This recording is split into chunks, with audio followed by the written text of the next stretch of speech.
Absolutely. Let's get it. Drew Titan Bronx on deck. Shout out to the mighty LDBC. That's a Painful Excellence podcast. Like and share the video. Dislike it, whatever it is you want to do. But you know what we're here for. Adult conversations and real life situations discussed with class. We ain't perfect, and we learn from one another. And I've watched this thing. Y'all know I don't like being the first on everything. I like to see how it plays out. And just an interesting thought, because the animal on the right-hand side, that woman, that's Carolyn Bryant. And if you don't know who she is, I'll explain it to you, for those of you that don't know. But I want to point out some similarities in how society handles it and how we handle it as Americans, as Black people, as white people. And we're going to learn something. So let's do this roll call. Dirt Game Boss, salute. Ratchet since 91. My brother I Rock in the building. Rod Neal, Shower, salute Queen. Nicholas Levy. Hey Hardy, salute. Happy holidays. Salute Queen. Good to see you. Much love. V Ben Israel, what up, man? How you feel? Long time no see. Eric Jordan in the building. Anthony Ingram, salute. Elmo Soprano, salute. Main Biker, what's going on? Oh, no doubt. Oh, yeah. Let me know, good brother. Cameron Fields, salute. Sam Mack, 704 Joe. King W Boxing, long time no see, man. Salute to you. Young Abel in the building. A Condo, my brother, salute. Iron Waffles, what's going on? All right, so let's have this conversation. Wow. I watched this thing of this woman, Crystal Mangum, or I call her Crystal Mangled.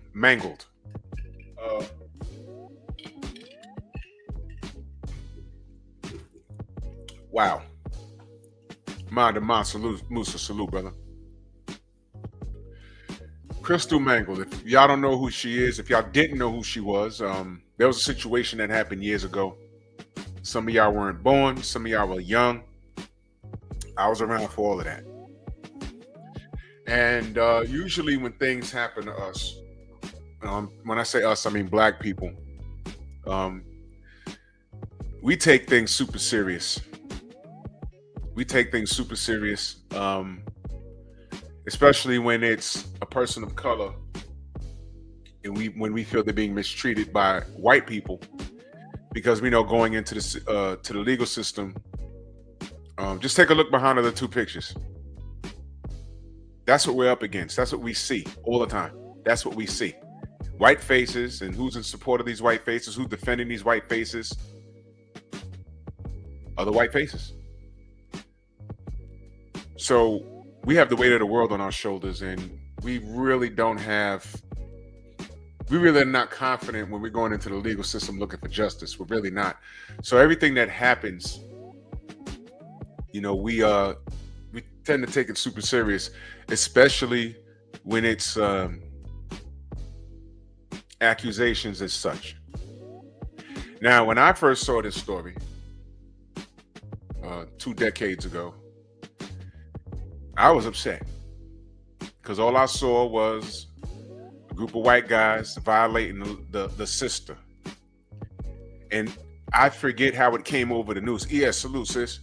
I forgot how it came over the news, but basically how I heard the story was white athletes or white jocks sexually essayed Black woman. Details at 10, something like that. And I'm like, whoa, what's that?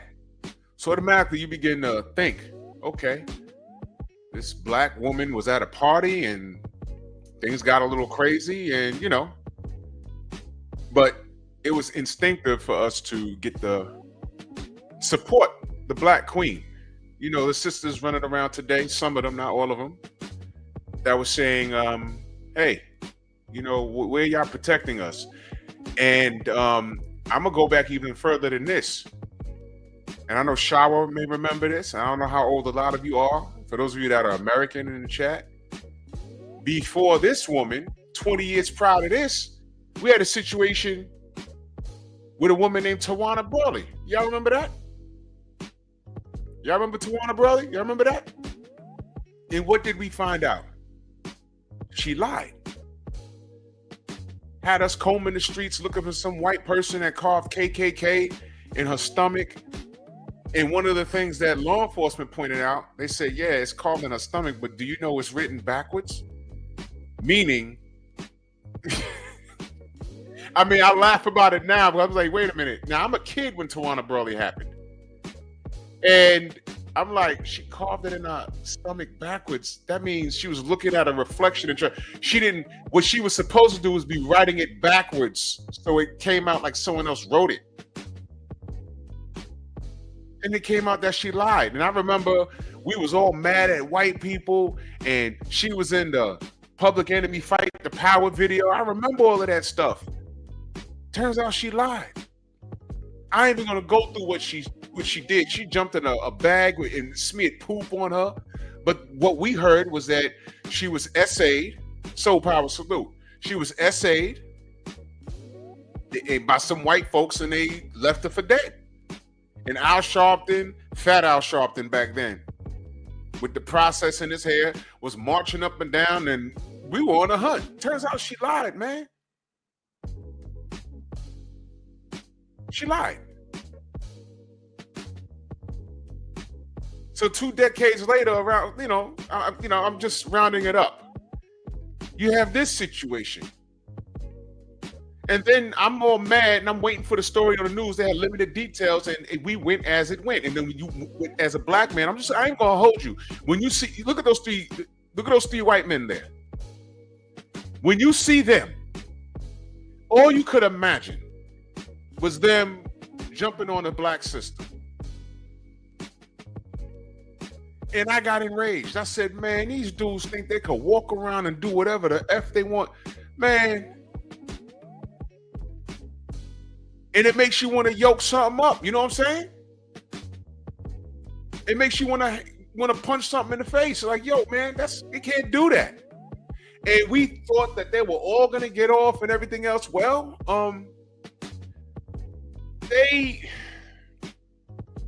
you found out some facts. And one of the facts you found out was this wasn't a party that they, just hanging out and having some drinks. She was escorting? That's what she was doing? And she was called to do a job. And do y'all remember the pictures that came out? She was like passed out on the porch with her cheeks hanging out. And I'm like, yo, what? Wait a minute. What's going on? Night Train, salute. I was like, what's going on here?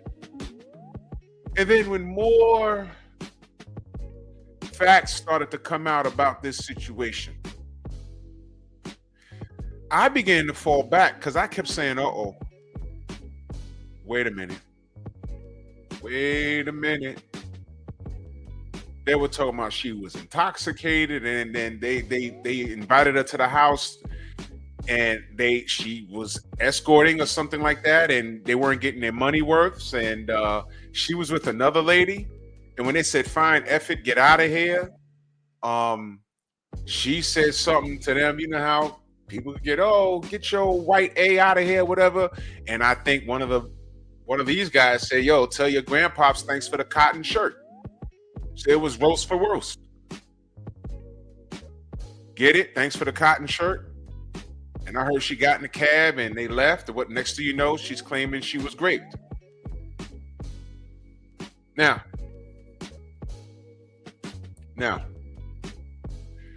when all the facts came out,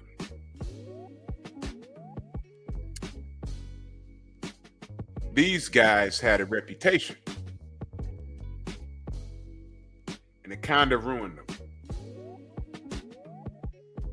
Before I go any further, I want to salute my brother Eric Jordan at Cash App. Much love and appreciation.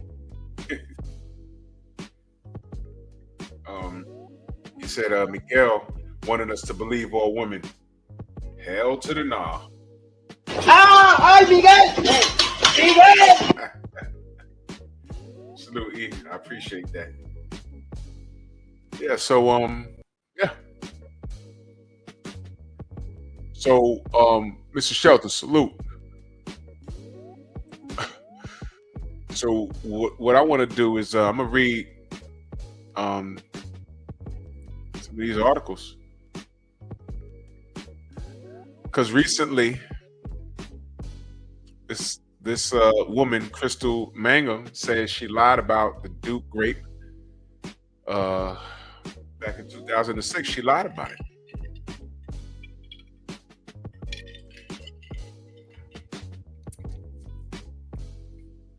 This went away from being a racial issue real fast, and it turned into a woman lying on a man issue. That's what it turned into. I don't know those kids. Well, they were kids. They're grown now. But we was running around thinking that they were racist. Wasn't you? Wasn't you? I was like, man. And they probably got all this money and they're going to get out of trouble. And yeah, that's what I thought. That's exactly what I thought. And then when the facts came out, and it turns out she's a head case herself, and we're going to get to that in a second. But let me read this article, because this was about 18 years ago, accusing 3 former Duke University lacrosse players of graping her. A falsified account she shared with graphic detail. Crystal Mangum has admitted she lied about the encounter. Unbelievable, man. She says, I testified falsely against them by saying they graped me when they didn't. And that was wrong. And I betrayed the trust of a lot of other people who believed in me. From the brothers and sisters like myself that was standing in the pocket without even knowing the facts. But we just so, we're so quick. And that's what I'm saying. These women talking about, oh, black men don't protect us. That's nonsense. You can tell they're a new breed. Because we was damn near in the streets for the Tawana Burley case. We didn't know who he was looking for. But we were reckless eyeballing every white man in the city. I could speak on New York. I don't know what it was like in Chicago or LA or whatever. That had us mad because that was crazy. So I don't know where to get that from. Breonna Taylor. I ain't going. Yeah. Well,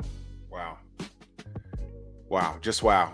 For women to say that we don't protect them, that's just like a spit in the face. But whatever. Mangum said on Katrina de Pascal's show, Let's Talk with Kat. She said, I made up a story that wasn't true because I wanted validation from people and not from God. All right, so apparently she's found religion and whatever. Okay, fine.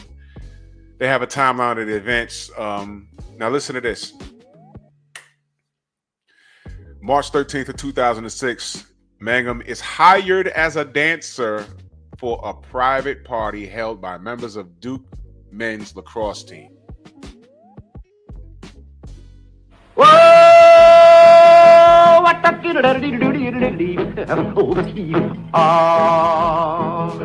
that's kind of pretty before it gets started, ain't it?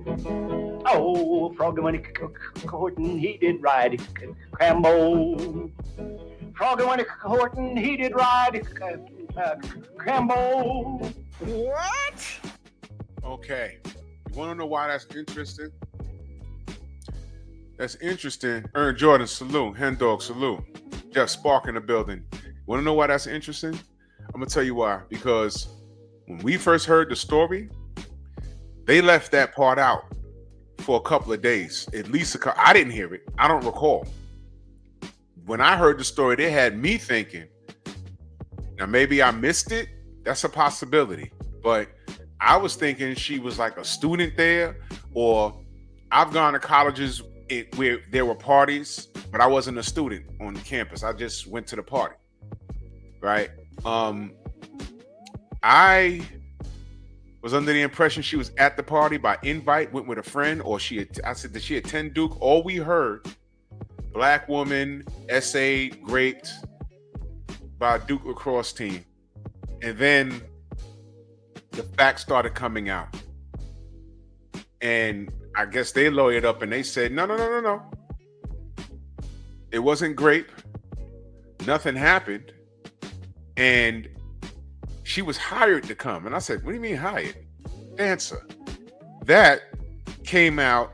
I'll just say this. I don't know how much later it came out, but it came out later. I'll say that. KBG, salute. He said, my ex-wife told the police I threatened to put out a hit on her. Bro, these were really? Oh my gosh, man. Y'all brothers gotta be careful, man. I'm so glad I'm not on the market because the shit that y'all go through, man, it's not funny. It's crazy, man. Bro, I take it she couldn't prove it. Hen dog, salute. Man. Let me get back to reading the facts. Okay, she was hired. Okay, it takes place at the house of North Buchanan Boulevard in Durham. Mangum later accuses several players of raping her during the party early March 14th. 15 days later, Duke President Richard Broadhead suspends the team, right? He suspended the whole team, right? A move widely criticized as premature since no formal charges had been made yet. Media attention intensifies. See, the media, because we were pissed off. You remember, it's 2006. There wasn't like no real social media back then. With early reports painting a picture of privileged white lacrosse players being accused by a black woman. I just said that. That's how it came off. So the president, Richard, he just said, you know what? Gotta dump the team.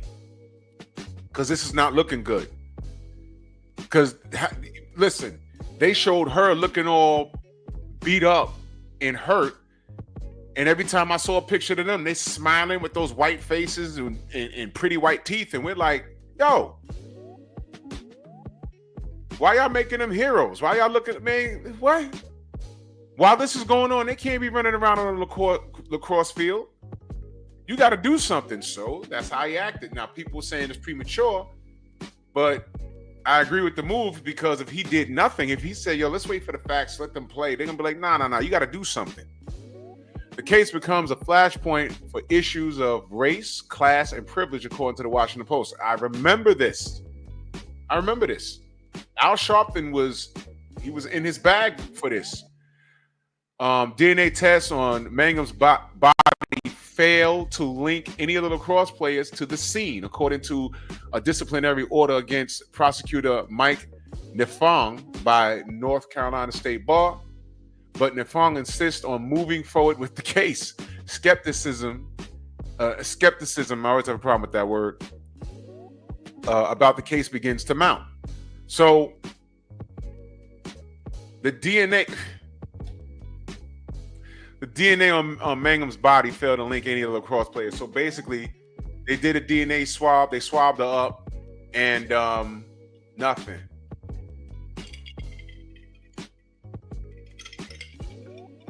Yeah, KBG, because Shorty crazy.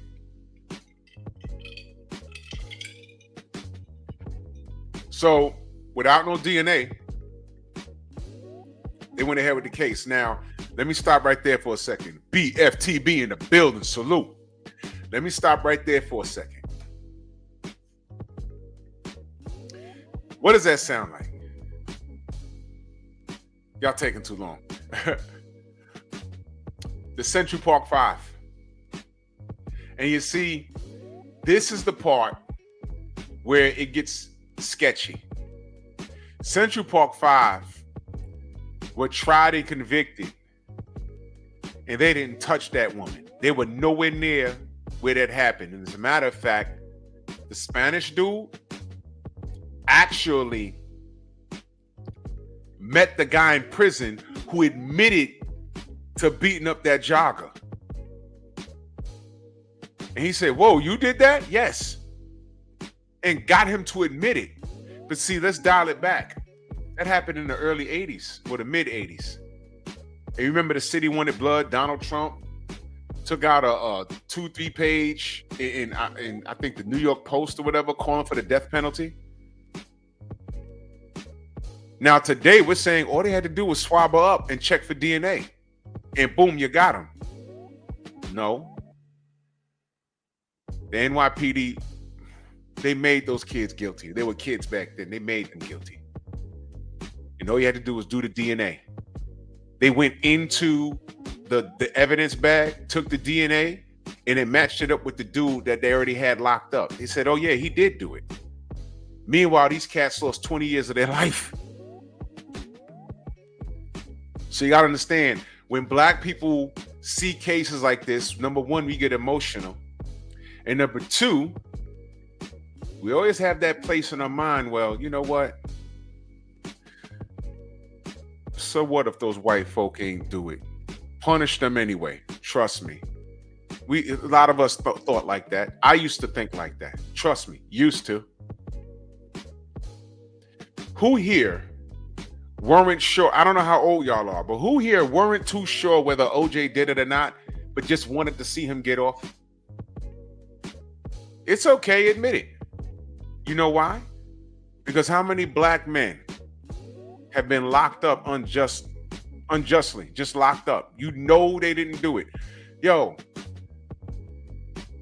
buddy of mine was home, right? He was with the kids. What do y'all want for breakfast? Cereal.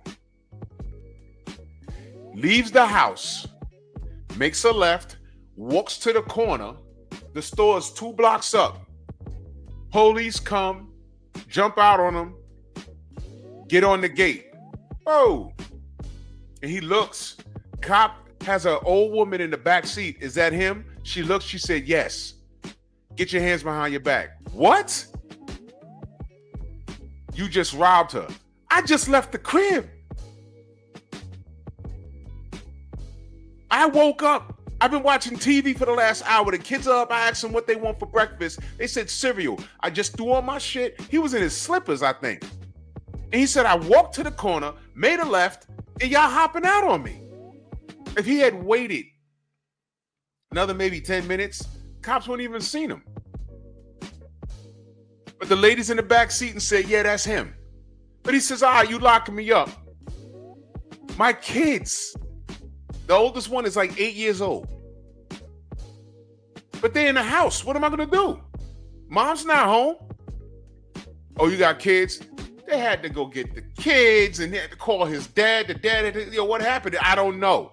This woman, because what happens is when there's a robbery and the woman calls and the police show up fast, well, which way did he go? He went that way. Get in the car. We're going to try and find him. How did he look? Black, about 5'7". What about him? Close enough. Get on the gate. Look in the back seat. Is this him? And she just said yes. You know what was fucked up? He was home from the military maybe like 2 weeks. He had just got home. So he's in the precinct explaining that shit to him. He's like, yo, I just got home 2 weeks ago. I'm chilling with my kids. I literally just left the crib. I was in the house all day the day before. When y'all saw me, I just woke up like maybe an hour and a half ago.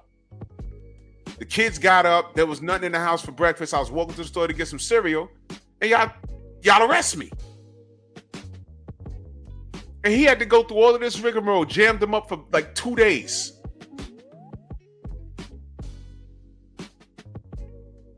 He had to call some people at the military base, and I don't know what they did for him, but he was like, yo, nah, she got it wrong. Well, as fate would have it, the dude that robbed the lady, they don't just do one robbery. They make a day of it. I'm going to get her. I'm going to get him. I'm going to get him. And eventually they caught some dude, and when they retrieved what he had on him, it was something that she owned. My nigga black as hell. This dude they caught, guess what? He was light-skinned with a hoodie. Look nothing alike. I remember watching the episode of Good Times. Something like that happened. They locked up JJ. Had him jammed up the whole episode. They said, oh no, we caught the real guy. And it was some short, fat black dude with a big nose. And JJ was skinny and tall. Look nothing like, man, come on, bro. Exactly, Econo. That's the type of time I was on back then. I really didn't care. But when you hear things like that, it's like you know what we've dealt with. So the race thing does play in on us. It really does. But as I've gotten older, and as I mature, this situation right here, when the facts started to come out, I was like, uh-oh. And you start to look and say, how do you defend this? Now, the OJ trial, there's still people that say, hey, man, look, I don't care. He's guilty. Look, you can feel how you feel. Mark Furman, he's the one that pooped away that case. How do you cover dead bodies with sheets from his linen closet? Of course his DNA is going to be on it. And then he had a bunch of CCRBs, those are civilian complaints, that were accusing him of racism. And it was just downhill from there, and he got off. They were too busy trying to make OJ guilty. They didn't let the case happen organically. So,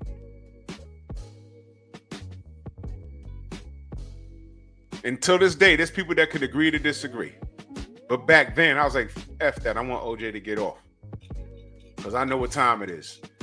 90s in New York, you couldn't walk a city street without these police jumping out on you. Hey, where you going? I'm like, what the fuck? I told y'all, man, watch this. I told y'all this story, but it bears repeating. Tat Lawson, salute. I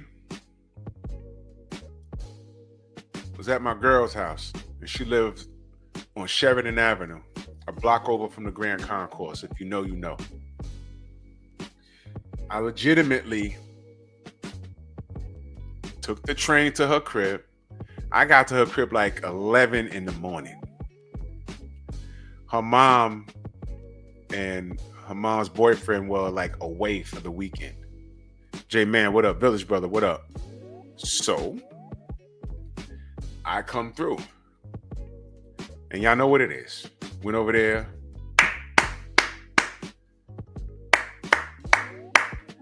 It's 3 o'clock. We're hungry. What do? You go to the Chinese store in the corner. You get your fried rice and your chicken wings. You go back in the crib. Eat. Watch some TV.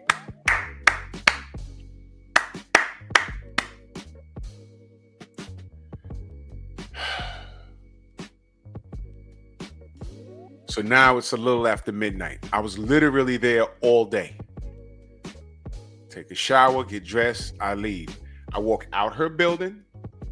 I make a right turn. I walk up the hill.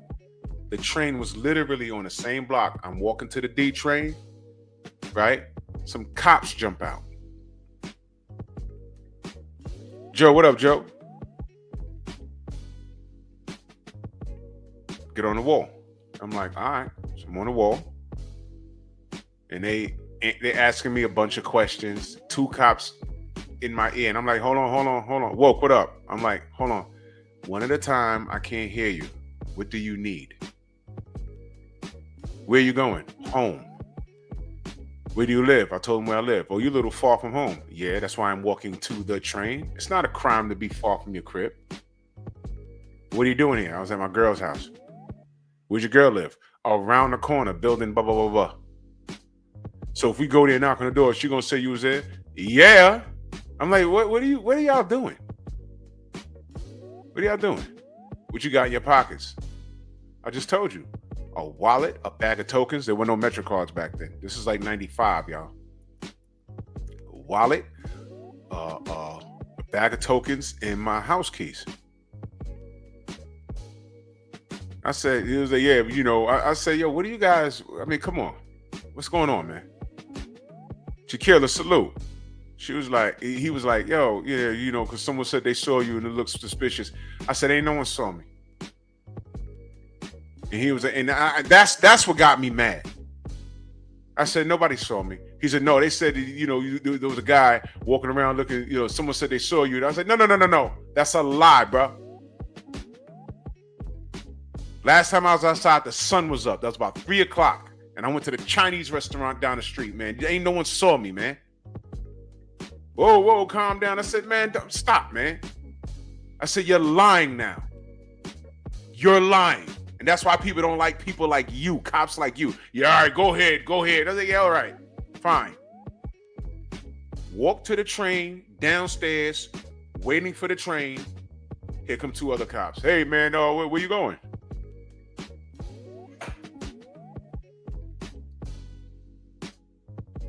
Two of your buddies just tossed me upstairs. What? Going home. The fuck, man, it was so annoying. The 90s was annoying, man. It was annoying. There were some places in the Bronx where I just didn't go. I'm like, man, you already know what time it is we go there. We're going to be late because we're going to get tossed. It's going to take us 15 minutes to get off of 1 block. You know what it is to be walking, minding your business, and you're almost at your destination. Here come a police van coming over the median and 30 cops hopping out. Get on the ball. It's like, yo, goddamn. But the other side to that is, you know how many guns they took off the street? You know how many drug dealers they deterred from selling in the neighborhoods? There's that. 88 Sports Talk, salute. So, they don't know who everyone is. So, you know, that's also a community problem, but that's a whole other conversation. I'm just saying, so when you see someone get jammed up, you're hoping that they walk. And sometimes, when I was younger, I didn't care. I didn't care whether they were guilty or not. And I know that sounds messed up. That's what I'm saying. When I got older, I matured. And now you start looking at things for what they are. And at the OJ trial, I know Acondo mentioned the Rodney King situation that happened when I was in high school. And that pissed me off to no end. So we have a lot of things, even right now, to this day, pun intended. We have things going on. And it's like, it makes us mad. But in this situation, when the facts started to come out, it became a little embarrassing. I was like, this sister was hired help? This sister was hired help? That's going to be hard for her to prove that she was raped. Maybe she let one of these dudes smash, and instead of giving her the correct price, he handed her a $20 bill and said, get out of here. And now she crying rape. I don't know, but it's looking kind of fugazi.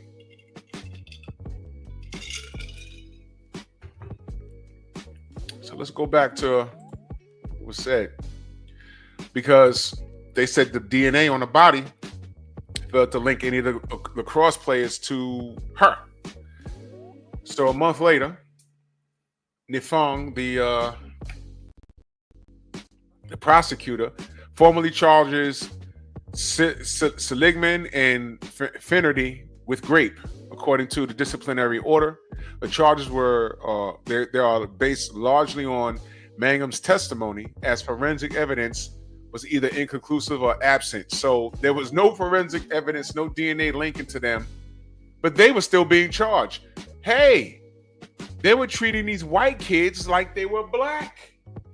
Whoa!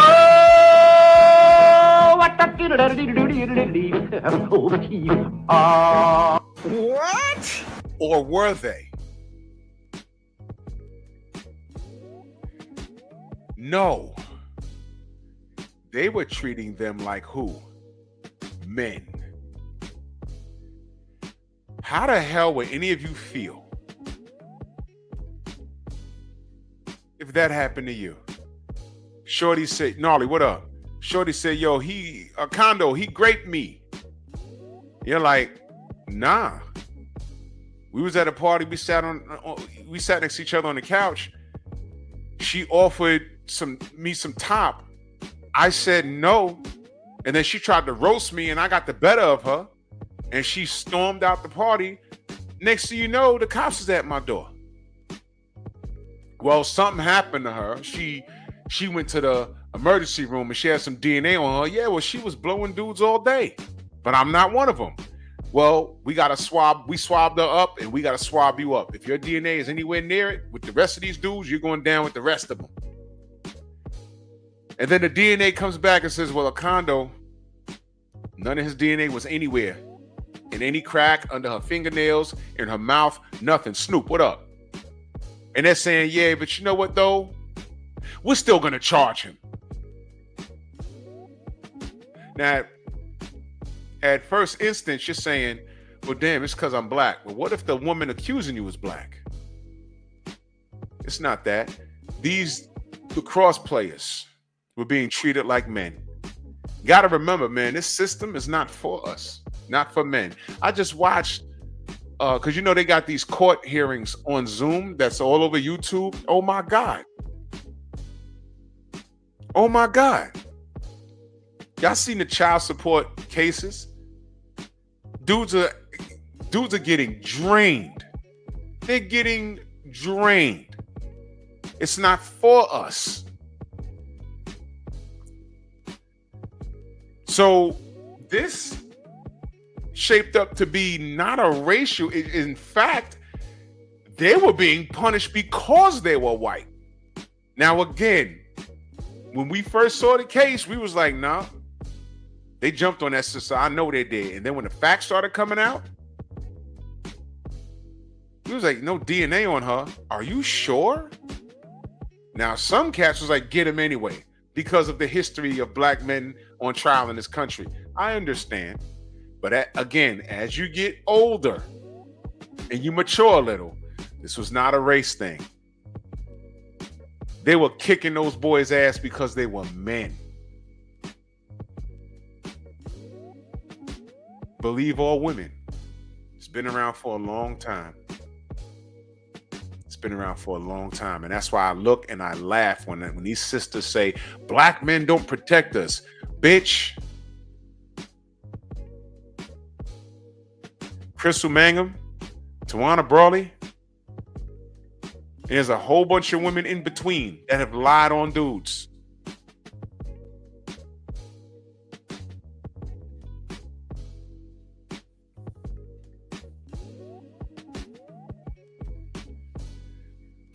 Jonathan Majors, anyone? Y'all want to do that?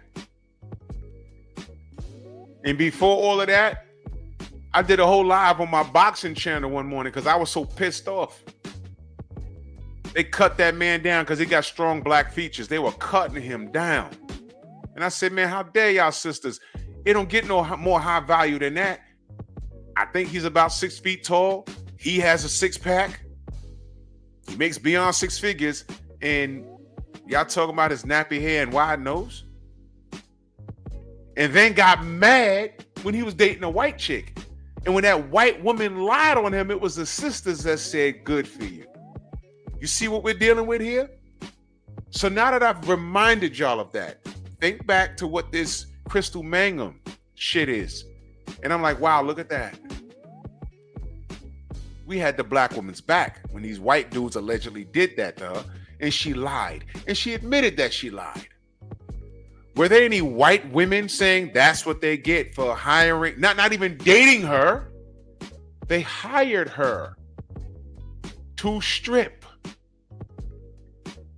Jonathan Majors was in a relationship with that woman, and she did that. These dudes had their college education and career kind of like slowed down over the lie from a black stripper. Don't get mad at me. I'm telling you what happened. Let me see if I can get this picture. I hope I have it. Let me see if I have it. I don't know if I have it. Nah, it's not here. Let me see if I can find it.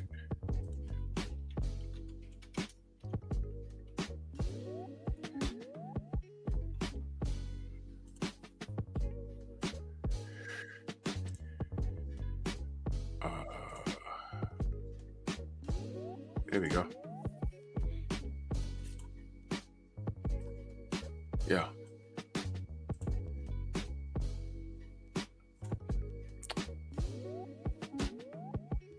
Whoa! What the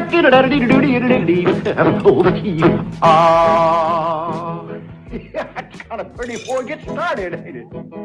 Oh, Froggy when he courting, he did ride Crambo. Froggy when he courting, he did ride Crambo. Froggy when he courting, he did ride a sword and a revolver by his side.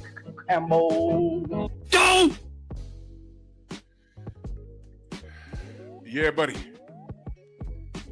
Son of Tank, salute.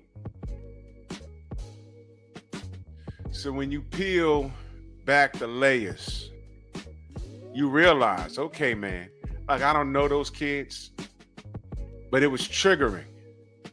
When you see those white faces and that woman laid out on the floor, it was like, what did they do to that poor sister? And then you say, wait a minute, they hired her for what? She was a stripper. Oh, she wasn't a student? Uh-oh. There was no DNA found on her. They got to be lying. They're not lying? Uh-oh. Mr. Tiptoe, salute. It's like, yo, and it got worse and worse. And they still tried to prosecute those kids. Let me read some more. Nifong, the prosecutor, formally charges Evans with rape, according to disciplinary order. Then Duke announces the lacrosse team is reinstated to play in the following fall, but the public sentiment is already soured.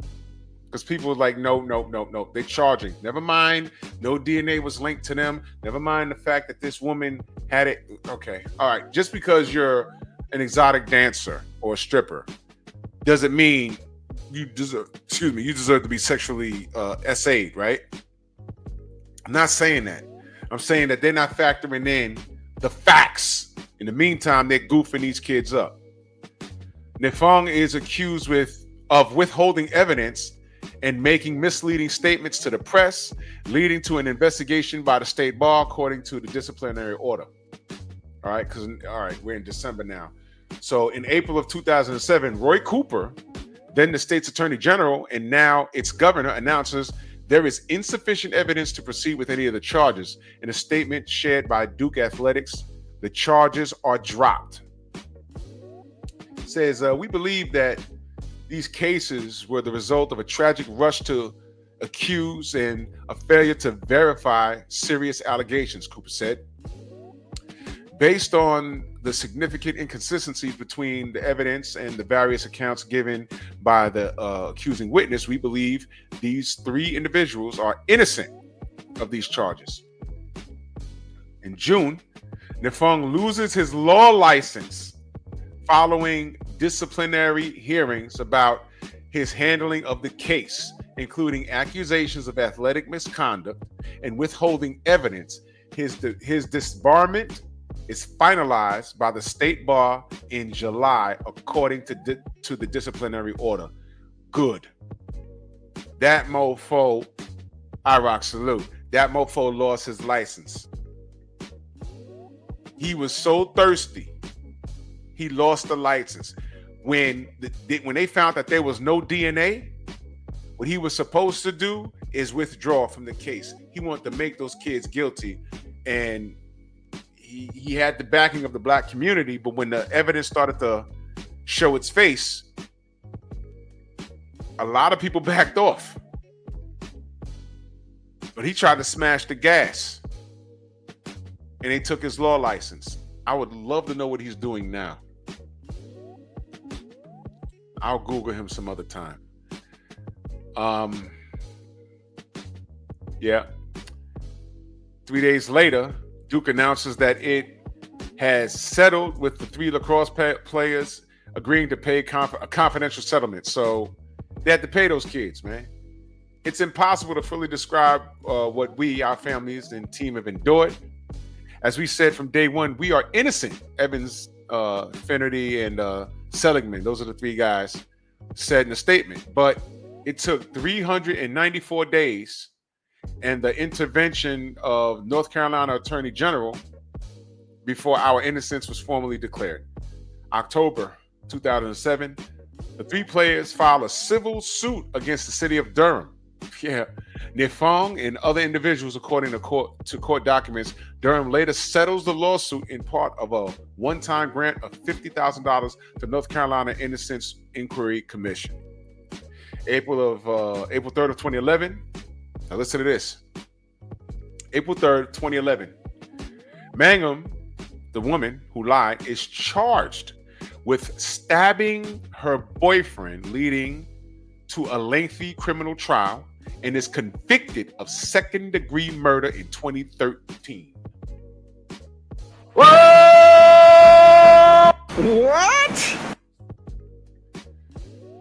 She spent 11 years in prison, which she is getting through by reading the Bible.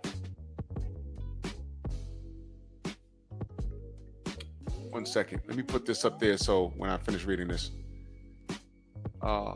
She's getting through it by reading the Bible and finding humor in her thoughts. She said in her interview with Let's Talk with Kat, she wishes she could help children who were essayed.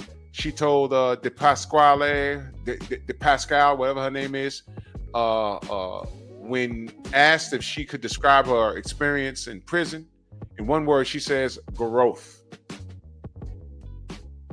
Before becoming an exotic dancer, she studied psychology at North Carolina Central University. She's a college student. The transition came from her searching for validation. She said in the interview, I was looking for love and acceptance from people. People love me, to accept me, to pay attention to me, for validation. You see that? Now there's Instagram and all these snatch waists and twerking videos. Do they make sense now? She was studying psychology at North Carolina Central University, but she still chose to be a stripper because she was looking for love in all the wrong places. She goes on to say, but you can get all of that in Jesus. He loves us just the way we are. That's what I learned in prison. She has to go to prison to learn this. I hurt my brothers, and I hope they can forgive me. And I want them to know that I love them, and they didn't deserve that.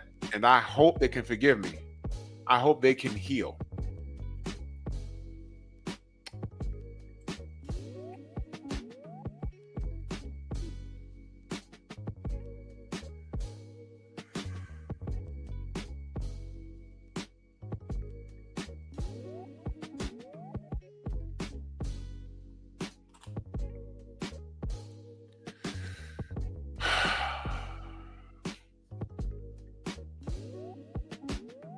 All this Instagram and social media stuff. So, listen, I don't know how old y'all are, but I was shocked when I was like, once upon a time, I don't know everything. I was like, why does all these chicks talk about sliding in DMs? What does that mean? That's some new Negro lingo. What is that?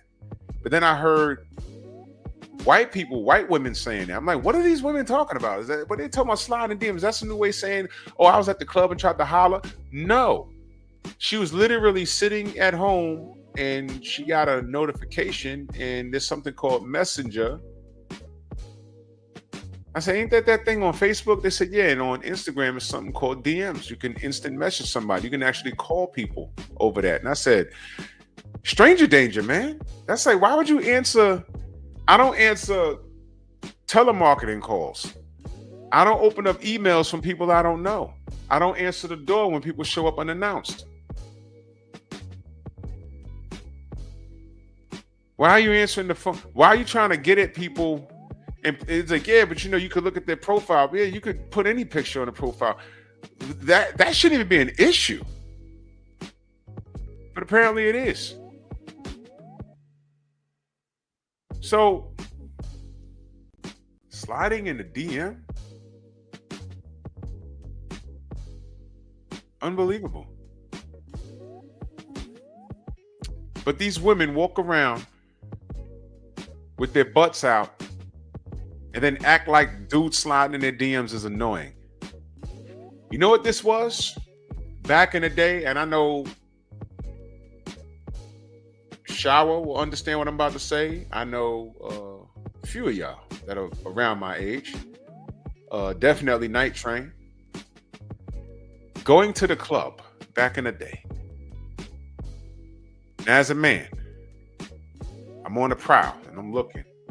And there goes Shorty sitting at the bar with a dress that's maybe 2 sizes too small for her. So you can see the brown of her areolas. You can see the brown of her Chris areolas right here. And a cheek is hanging off the stool. Now looking back at that now, I'm like, ugh. But back then, when you're 21, you're thinking, all right, this is a slam dunk right here. So you go up to her, buy you a drink, and she's like, nah, I don't want to be bothered. Damn. Dude's in my face. It's like, whoa, you sitting here dressed like you about to go to the beach. And it's 10 degrees outside, but it's hot in here. Cortez, what up? It's like, yo, you wearing that dress for what? Not because you're comfortable, because I saw your ass shimmy over here. You're wearing it for what? Attention. I'm giving you attention, trying to buy you a drink. Man, shut up. Get out of here. Get away from me. And then when they found out I was the bouncer and I drank for free, now they want to be friends. No. About face, go back to that stool. Get away from me. Anyway, you wanted attention. So now the attention is virtual. The attention is virtual now. Now, what you do is you walk around with the yoga pants with the thong in it. You're doing squats at the gym. All you work is your legs, right? Every one of these chicks look the same. Everyone got a BBL. Derek Gaines, the legend. Salute, good brother. You know what I mean? So what are you really saying? It don't annoy you. You like this attention. I get it.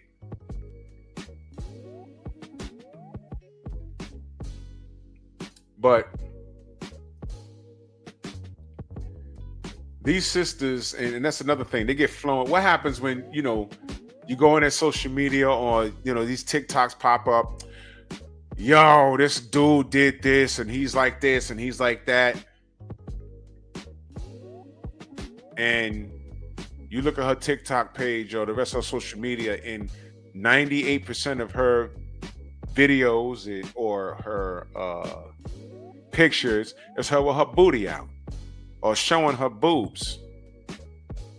Or you found out she's been flown out a few times from different dudes. But then when the one guy that didn't work out for, now she's trying to cut him down. It's like, hold up, what kind of woman are you? How are we supposed to believe you when this is how you're living? Now, I just explained to you how this woman, now I'm at a point where I'm older now, I'm a lot more wiser. I don't care what color she is. I don't know those kids. I don't know if they were racist or not. This was a man versus woman thing. Can we say that? The Rodney King thing, that was a race thing. The Tawana Brawley thing, she tried to make it a race thing, but she what? Lied. Let's go back before Tawana Brawley. Caroline Bryant? Anybody? Mark, what up, Mark? Caroline Bryant? Anybody? Y'all know what she did? Emmett Till? Do I need to go there? She lied and got that boy killed. And he got no justice because the dudes that did it, I believe they were released. They went to trial and everything. And they got Emmett out his house, man. And Emmett was a little boy. And they went and got him out the house. The cops ain't go get him. They went and got him out the house and destroyed him. And they went to fucking trial. Now, we all know about the legal system. Now, this plays in our hearts when we see the OJ trial. We're like, you know what? I really don't care if he killed her. I want to see him get off, and he did. Kind of like divided the country, right? In certain instances, we saw brothers go to prison after that. And it's like, man, y'all still mad at the OJ shit? This brother went to prison, and that was a slam dunk because I swore to phenomenal salute. I swore he didn't do it. And here you have this chick, Crystal Mangum, running around with some prosecutor, and those boys ain't touch her. This was a man thing. Carolyn Bryant lied and got this poor king killed. Emmett Till could have grew up and got married and had some kids and had some grandkids by now. Not now. Killed him. And it was supported by what? The judicial system. That wasn't in our favor. But whether you remove race or leave it there, what do we know? The woman lied. Because the flip side of that is there were white men running around doing black women dirty, and no. These white men weren't going to jail. Y'all saw that movie, A Time to Kill? With Samuel L. Jackson? That's rough to watch. DP, what up? That's rough to watch. You talk to anybody below the Mason-Dixon line, they probably got some stories like, yo, some shit like that happened, but it didn't go down like that. They just got away with it. They just got away with it. White boys in the pickup truck. Remember I told y'all the conversation I had with Paulie Malignaggi on Instagram? Yo, player, check out the new evidence. Ahmaud Arbery was trespassing. I'm like, look, bro. No, he wasn't. Yo, player. No, he was not. The owners of the property said, no, that's what we do in Atlanta, down in Georgia. You can walk on unfinished property because you might be a potential buyer. And Paulie said that Ahmaud Arbery got himself killed. I said, what do you mean? He grabbed a shotgun. Joe Townsend, salute. He grabbed a shotgun. And that's what made him pull the trigger. I said, wait. He was running for his life. If someone runs up on you with a gun, you might want to grab it because you're fighting for your life. And I said, Paulie, dial it back. Wait a minute. Why were they chasing him? They're not cops. And then you found out that those guys were indeed Klansmen who had ties to law enforcement in that town. And then we found out that the tape that we were watching was old. And then you found out that the law enforcement in that town tried to suppress the evidence. Y'all remember this? But I got this fool from Bensonhurst, Brooklyn. You know Bensonhurst, Brooklyn? Where Yusef Hawkins was chased down by all those guineas in that neighborhood and got hit by a car or some shit. Y'all remember that?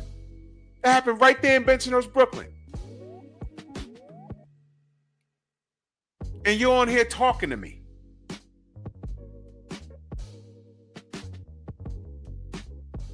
See what I mean? And you wearing cornrows and fitted caps and you dress like you immerse yourself in hip hop culture. But as talented as you were with your hand speed, you lack power. And you didn't grow as big as a nigga that you wanted to be. And that's what all this hate on Deontay Wilder was about. I'm just letting y'all know that. That's what that shit was about. That's why his ass got fired from Showtime. And then when Delano, what up? And then when he started doing interviews with the UK, what did he say about European fighters? Oh, the age of the black fighters done. The European fighters, it's their time. Remember that? And I'm like, where's this coming from? Oh, okay. That's what you call little dick envy. Penis envy. You know that's a thing, penis envy? Usually that's women hating on men because they feel men get the red carpet rolled out for us. Meanwhile, they don't know what it's like to be a man. What's the gay chick's name that lived as a man for a few months and it fucked her up so bad? And she was doing an interview saying men got it bad. It was difficult. And she was screwed up so bad, she deleted herself. I did a show on that. I forget her name. So you find out it's really not easy being a man.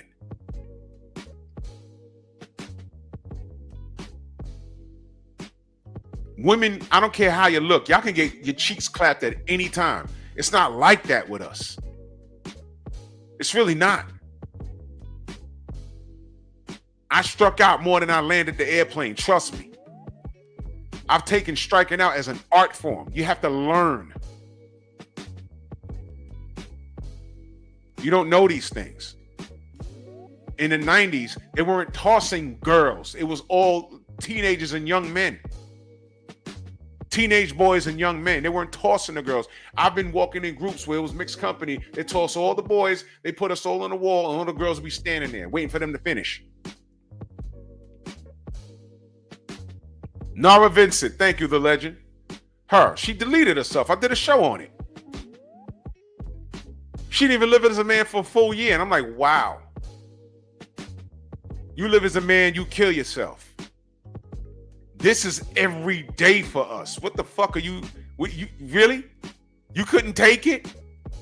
This is every day. When we was in Atlanta at the meet and greet, Shower, you might have heard me say something. I was pissed. The hotel I was staying at, there was a bar there where we had the event, right? So I got Invisalign. I don't have them in right now, but I have it right here. I have Invisalign. And every week you change it. So you got to get used to it for a couple of days. So I had my next piece in, and you have to get it adjusted to your mouth. You talk like this for a little bit, and then you get used to it throughout the day. So I'm downstairs, right? And I don't drink. So I went to the bar. There's a little red bone there, whatever. And I was sitting there with KG and Monster Musa. So I was about to do my live. Oh yeah, Shower, it was the bartender. Yeah. So first of all, she was walking around there like she didn't even want to be there. So, I'm just friendly or whatever. Monster Musa macking on some woman. He's doing this thing. KG macking on some chick. I'm just there. Lady says, well, what can I get you? I said, just get me a pineapple juice. Right? So then she comes back and I'm cross-talking with KG. And she said, that's all? She comes with the drink. She said, that's all? And I said, yeah, I'm good. And I laughed. And when I laughed, I went like this with my tongue. I was like, like that. But I have the Invisalign. And when it's in, I'm like it gets a little uncomfortable with your gums for a little bit. You got to get used to it. So I said, no, I'm good. Like that. She goes, ew, and walks off. She thought I was wagging my tongue at her. I said, wait a minute, why she? And I was like, time out. I know this bitch ain't think that I was being fresh with her. She feeling herself. Now listen, man. This is going to sound vulgar, but I need you to understand what I'm about to say.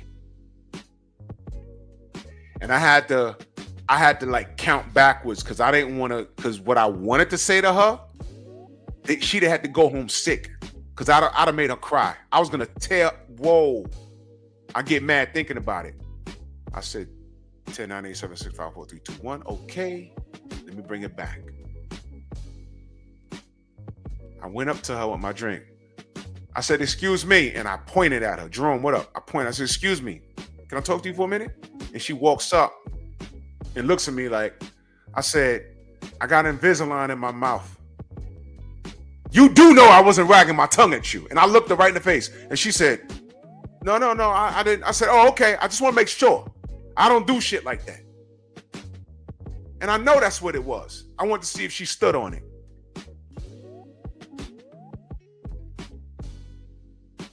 Quit acting light skinned, because you know she was the color of fucking the yellow Crayola crayon. Quit acting light skinned. Bitch, stop feeling yourself. Oh, I was sick. I was like, what the fuck? I said, why'd she do that? I was like, oh, whoa, hold on. Oh, I was hot. So let me tell you what I was gonna say to her, because I've said this a few times in my life. I'll be out somewhere, and in my later age, the less fucks I give. And I will have a thing come up to me and, hey, how you doing? And I will politely say, I'm good, you know, whatever. No, thank you. Y'all ever told a woman no? No. Let me be clear. Y'all ever told a girl no? Because a woman will just say, oh, okay. Going about her business. A girl, ow, nigga, you think you... Stop, bitch. Don't do it. Don't do it. Stop feeling yourself. I sleep with pussy every night. And my wife got the fat ass. And she dark skinned. You got nothing. Turn around. Go away. Because a nigga got jokes.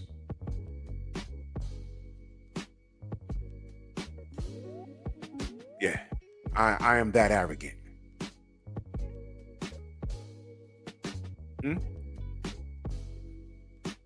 It is.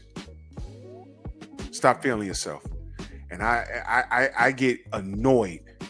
Like that bartender, oh my God, bro. I was gonna verbally go upside her head right there. And I'm looking around like, what the fuck did... I said, oh, whoa. I was like, man, I just saw red. I was like, yo, hold on.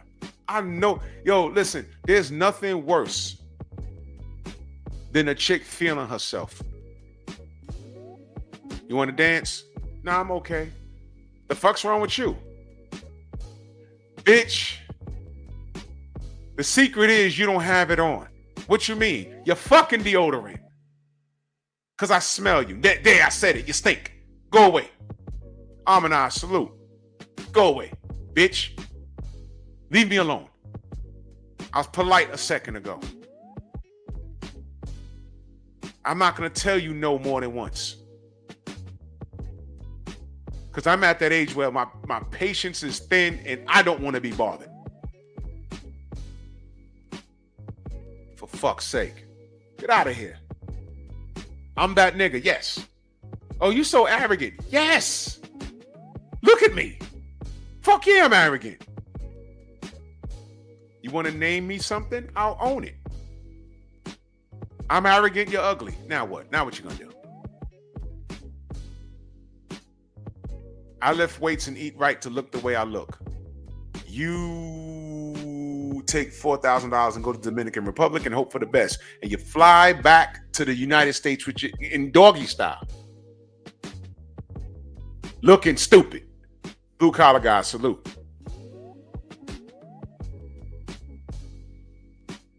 Yeah, I've gotten that all too. Oh, what are you, gay? No. I will knock your teeth out your mouth with my penis.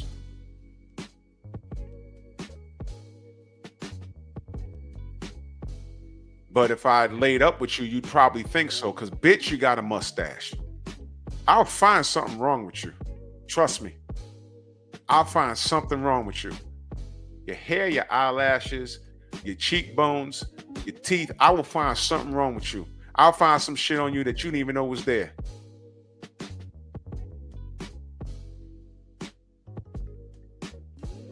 I will. I promise you I will.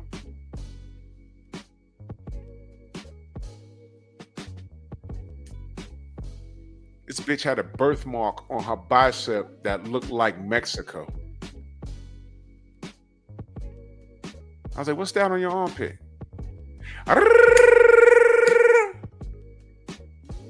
Had her friends spitting out their drink because they knew what I was saying. They knew that shit looked like Mexico. I said, look at that shit. The fuck? Fuck out of here, bitch. It's nothing worse than that. So pardon fucking me if I get annoyed with this.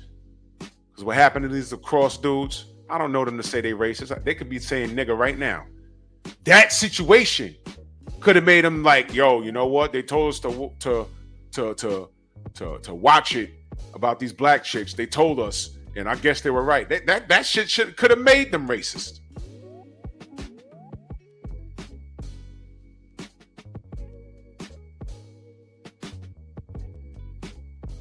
Give me a second.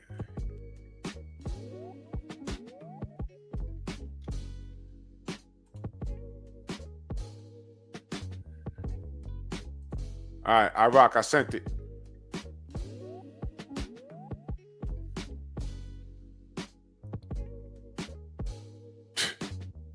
That chick pissed me off.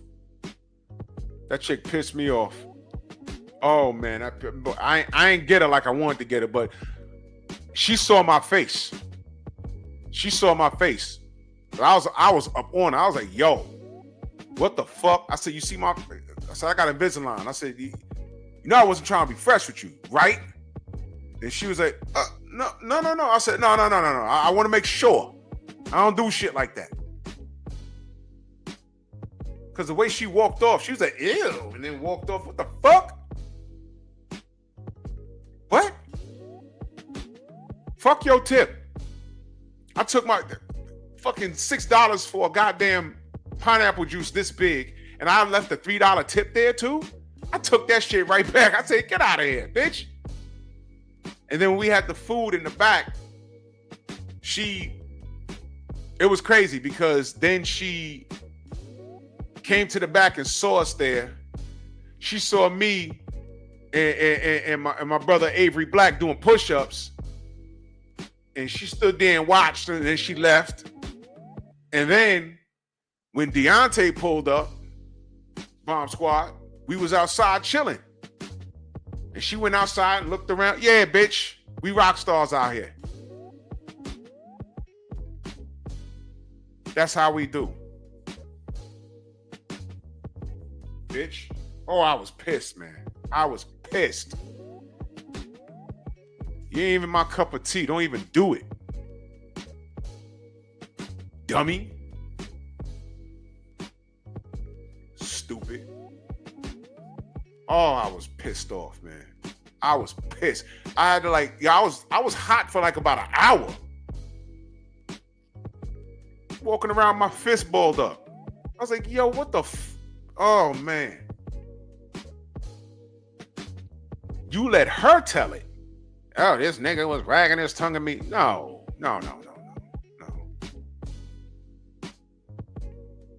Oh, she wanted a picture with him? Right. She did, Shower? I didn't see that. I saw her come outside like twice.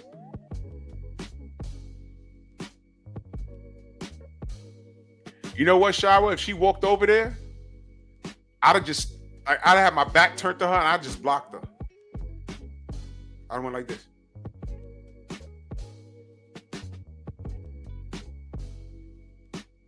Dummy. Fuck out of here. Yo, Abel, I was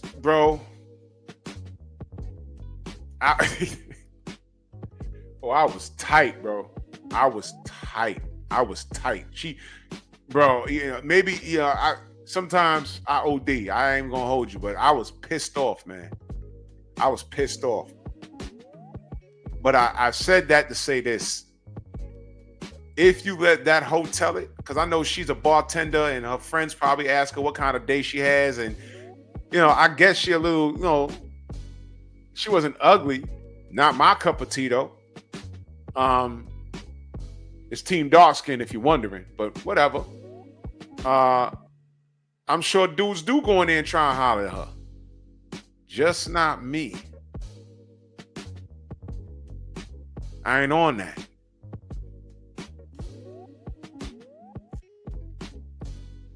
And once she saw, they rented out the hall next door. They got a DJ. They got, Deontay Wilder's outside. Yeah.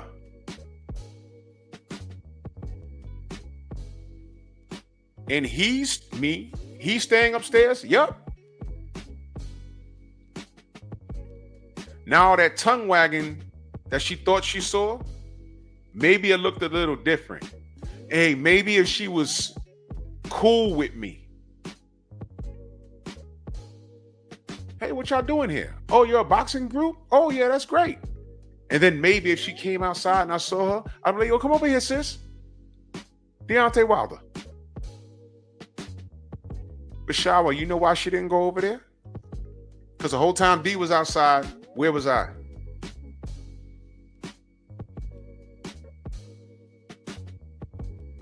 Me, Tay, Willie Lowe, we were standing right there. I'm the reason why she didn't walk over there. I'm telling you I am. I'm the reason why.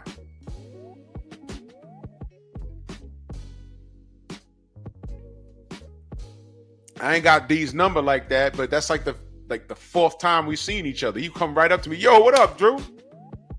That's just how it is.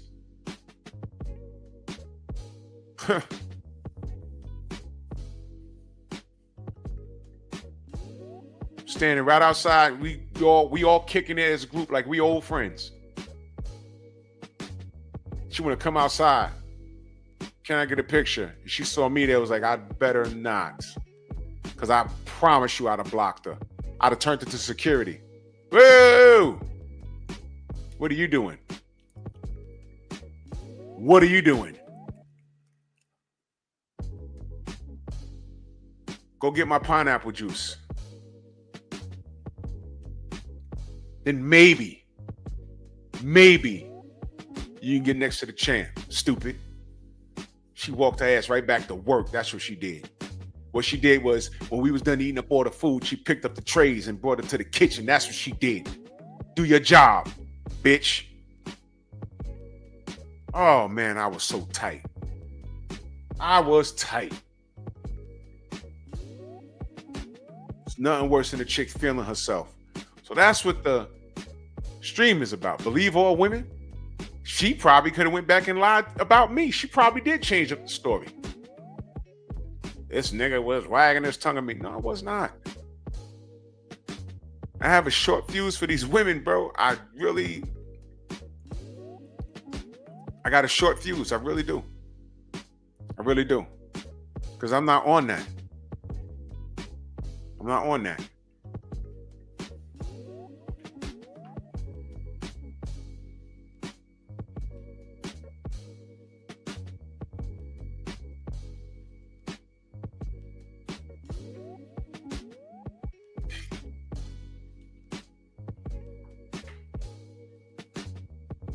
I'm pissed off. Joe, yeah, I'm pissed off, bro. I ain't got, listen.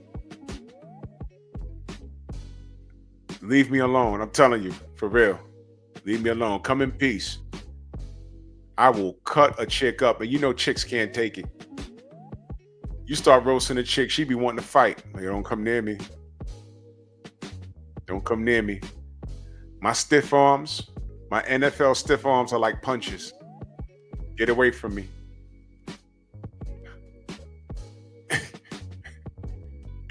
Get out of here. Leave me the fudge alone, man. Man, stupid, man.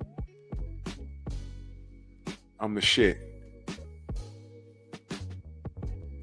That's wordage bond. Toddy's lying there. So these Duke lacrosse. Now, I read this other article. Their lives weren't completely ruined, especially since the truth came out in a year. They went on. They're not homeless or nothing like that. One of them is they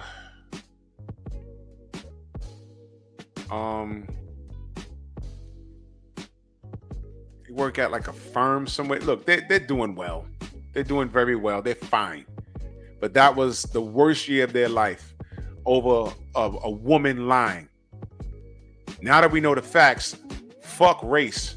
That woman lied on a bunch of men and tried to ruin them. Now, because of their skin complexion, they didn't have as hard a way to go as most black men have. Because the Central Park Five went to prison. That's the racial aspect. Their education was stumbled for a year. They're lucky that they ended up in a good place. And what did she go on to do? She ended up deleting her boyfriend, and she's in prison now. And now she wants to read the Bible. And now she's hoping for forgiveness. And now she's admitting that she lied. For what? Validation? I'm sorry, what is validation these days? Likes. Do you know I saw this what was it? Saw this thing on social media somewhere, and these group of women were asked, would you rather have a boyfriend or your social media account? Do you know these chicks picked their social media account? And do you know their social media accounts weren't even like profitable? They weren't even monetized. Because the dude asked the question. I saw this on 2 different shows.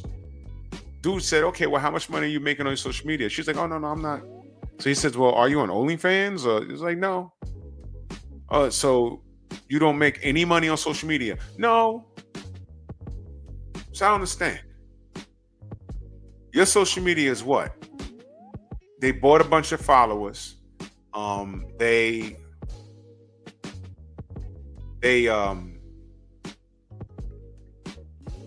just, nothing's monetized, and they're just walking around and taking pictures in their expensive cars and the gym poses and walking around on the beach and selfies. 50,000 followers. They're not monetized. So he says, okay, if you had to make a choice, a boyfriend or, and they were single, by the way, a boyfriend or your social media. They said, oh, social media, of course. Of course. These chicks have no father. Any woman that grew up with a father got all the male attention that she needed. Because you know why? She understood what the real attention that you're supposed to get comes from. They understand what that is. That's why a father's love to his daughters are important. The easiest way to go, I've goofed around a lot when I was growing up, but the 3 real girlfriends I had growing up,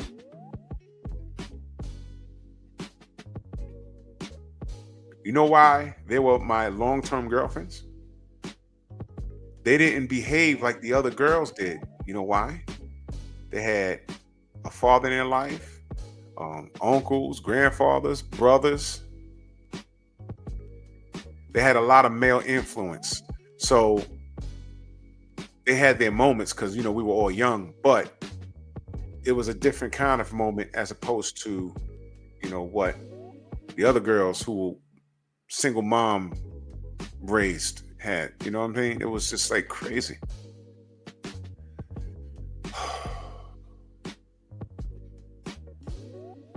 Weird stuff, right? Weird stuff. iRock, I sent you the link, brother. I'm about to get out of here in a little bit. Gotta get up early. Yeah, this is so this believe all women thing, when I first started hearing about it, I went off into a silent rage because I know people, they go from one extreme to the next and believe all women. But y'all remember that video I showed with those women with their infants watching some cross-dressing, broken wrist, exotic dancing men? And I said, where is this? And who okayed this? This is abuse. There go my brother.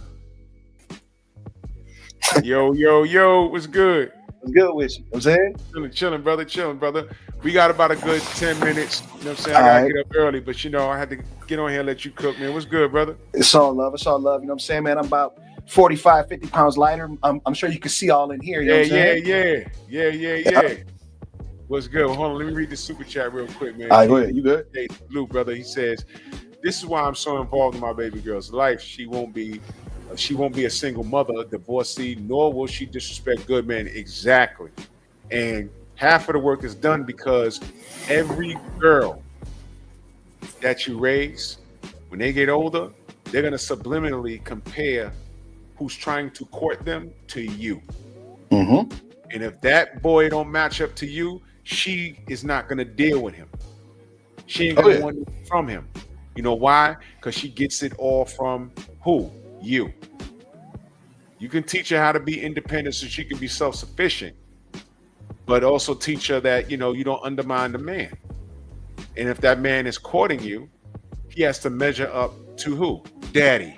Yep. And that's it. So you being there, KBG, that's to me, that's 80% of the battle right there. The rest of the intangibles, she'll figure it out. You know what I mean? But yeah, she gonna know, I can't bring this dude home. Girls that grew up with their fathers, they subliminally, and if their fathers is like official dudes, they subliminally know not to deal with street niggas. Cause you know what they're thinking? I bring this nigga home, my father gonna kill me and him. Mm-hmm. Dig? So yeah, fathers rock. You know what I'm saying? Yeah.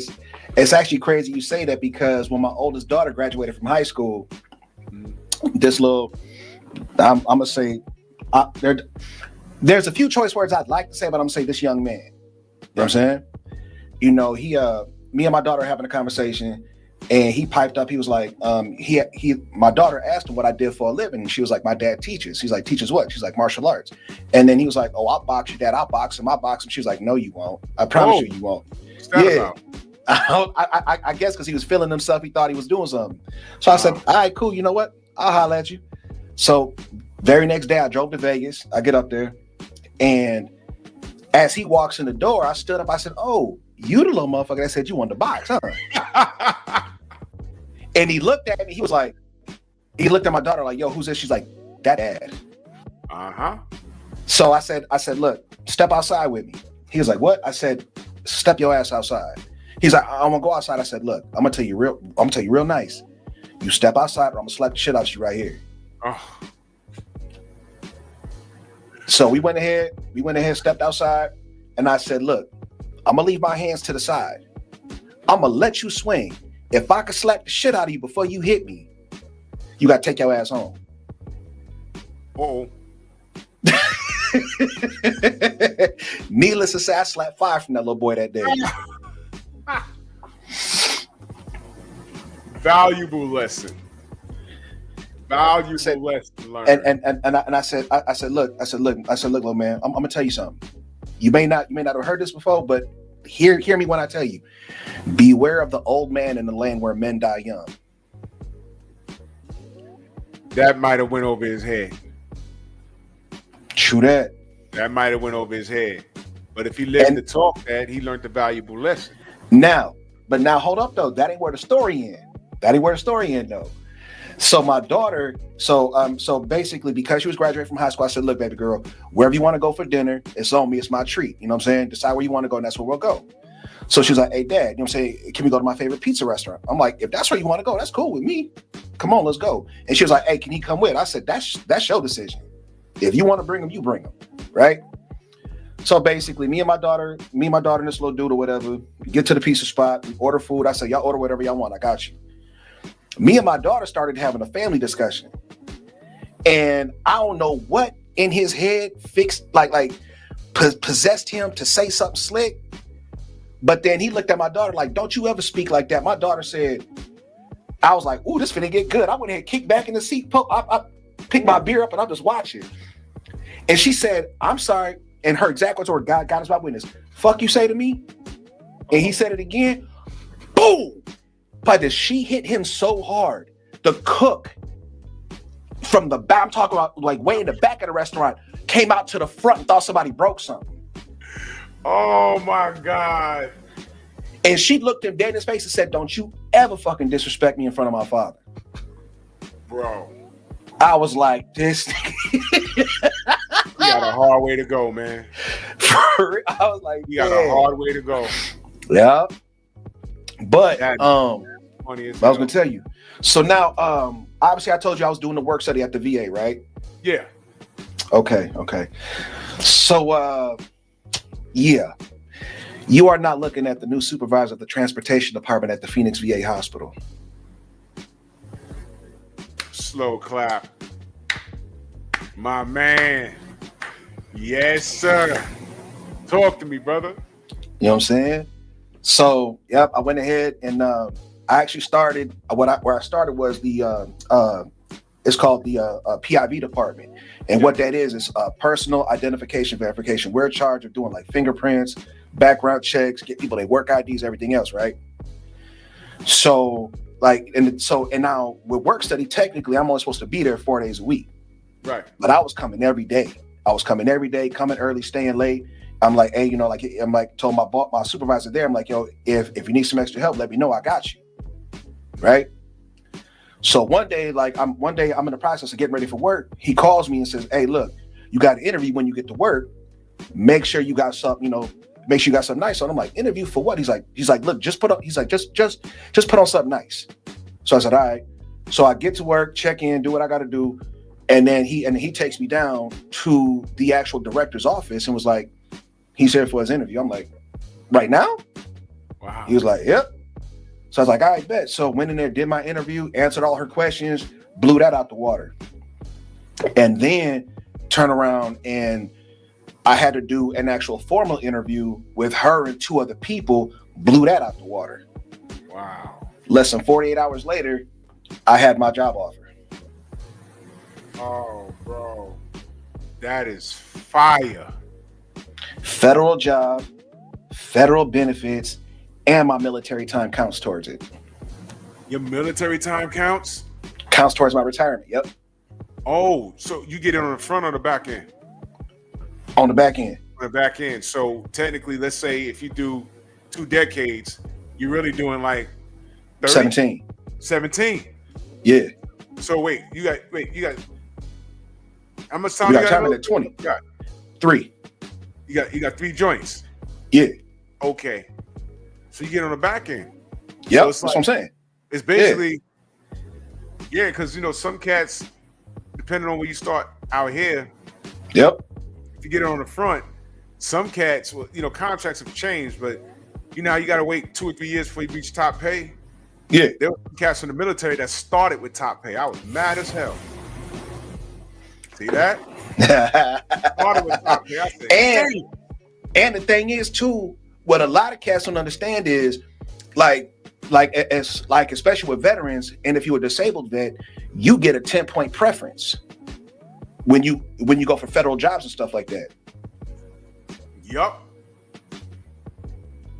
Man, it had me kicking myself in the well, not really. I told this story. I was about to go to the military. Yeah. And me and my boys, we got on the bus. We went to the spot.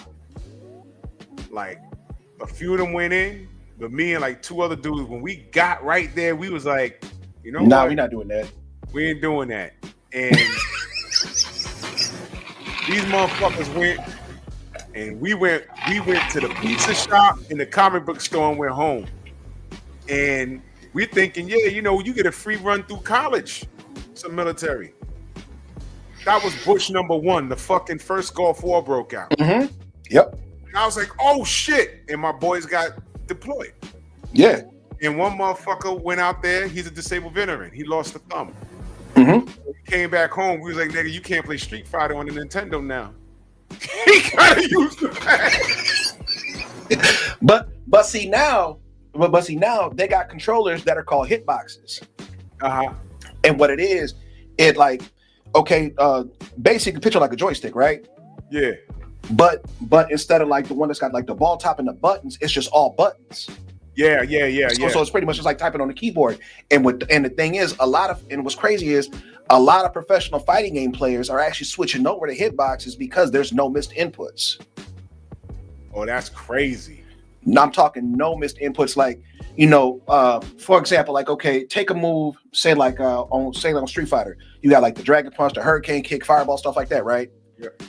Where it's literally just a button roll, as opposed to you had to do like an exact motion and then hit the button. Yeah. Nah, it's just like you typing on the keyboard now. That's dope. But this was 90. Damn, what year was the first Gulf War? 90. Is that 93? 93? Yeah, I was gonna say yeah, shit, because like I was just getting ready to go into high school. Yeah, I was graduating. Because I started high school in '96. I was graduating. That shit happened, and when that shit happened, we was like, "Yo, we at war." Facts. And then by the time I called homie's house, his sister was like, "Abdullah, salute." It was like, "Nah, he got deployed." We was like, "Wait a minute, what?" It was 91. Just that quick. It was 91 because by the time we were graduating, these niggas got deployed because they had to go through training and everything else. So they got deployed after that. I was like, damn.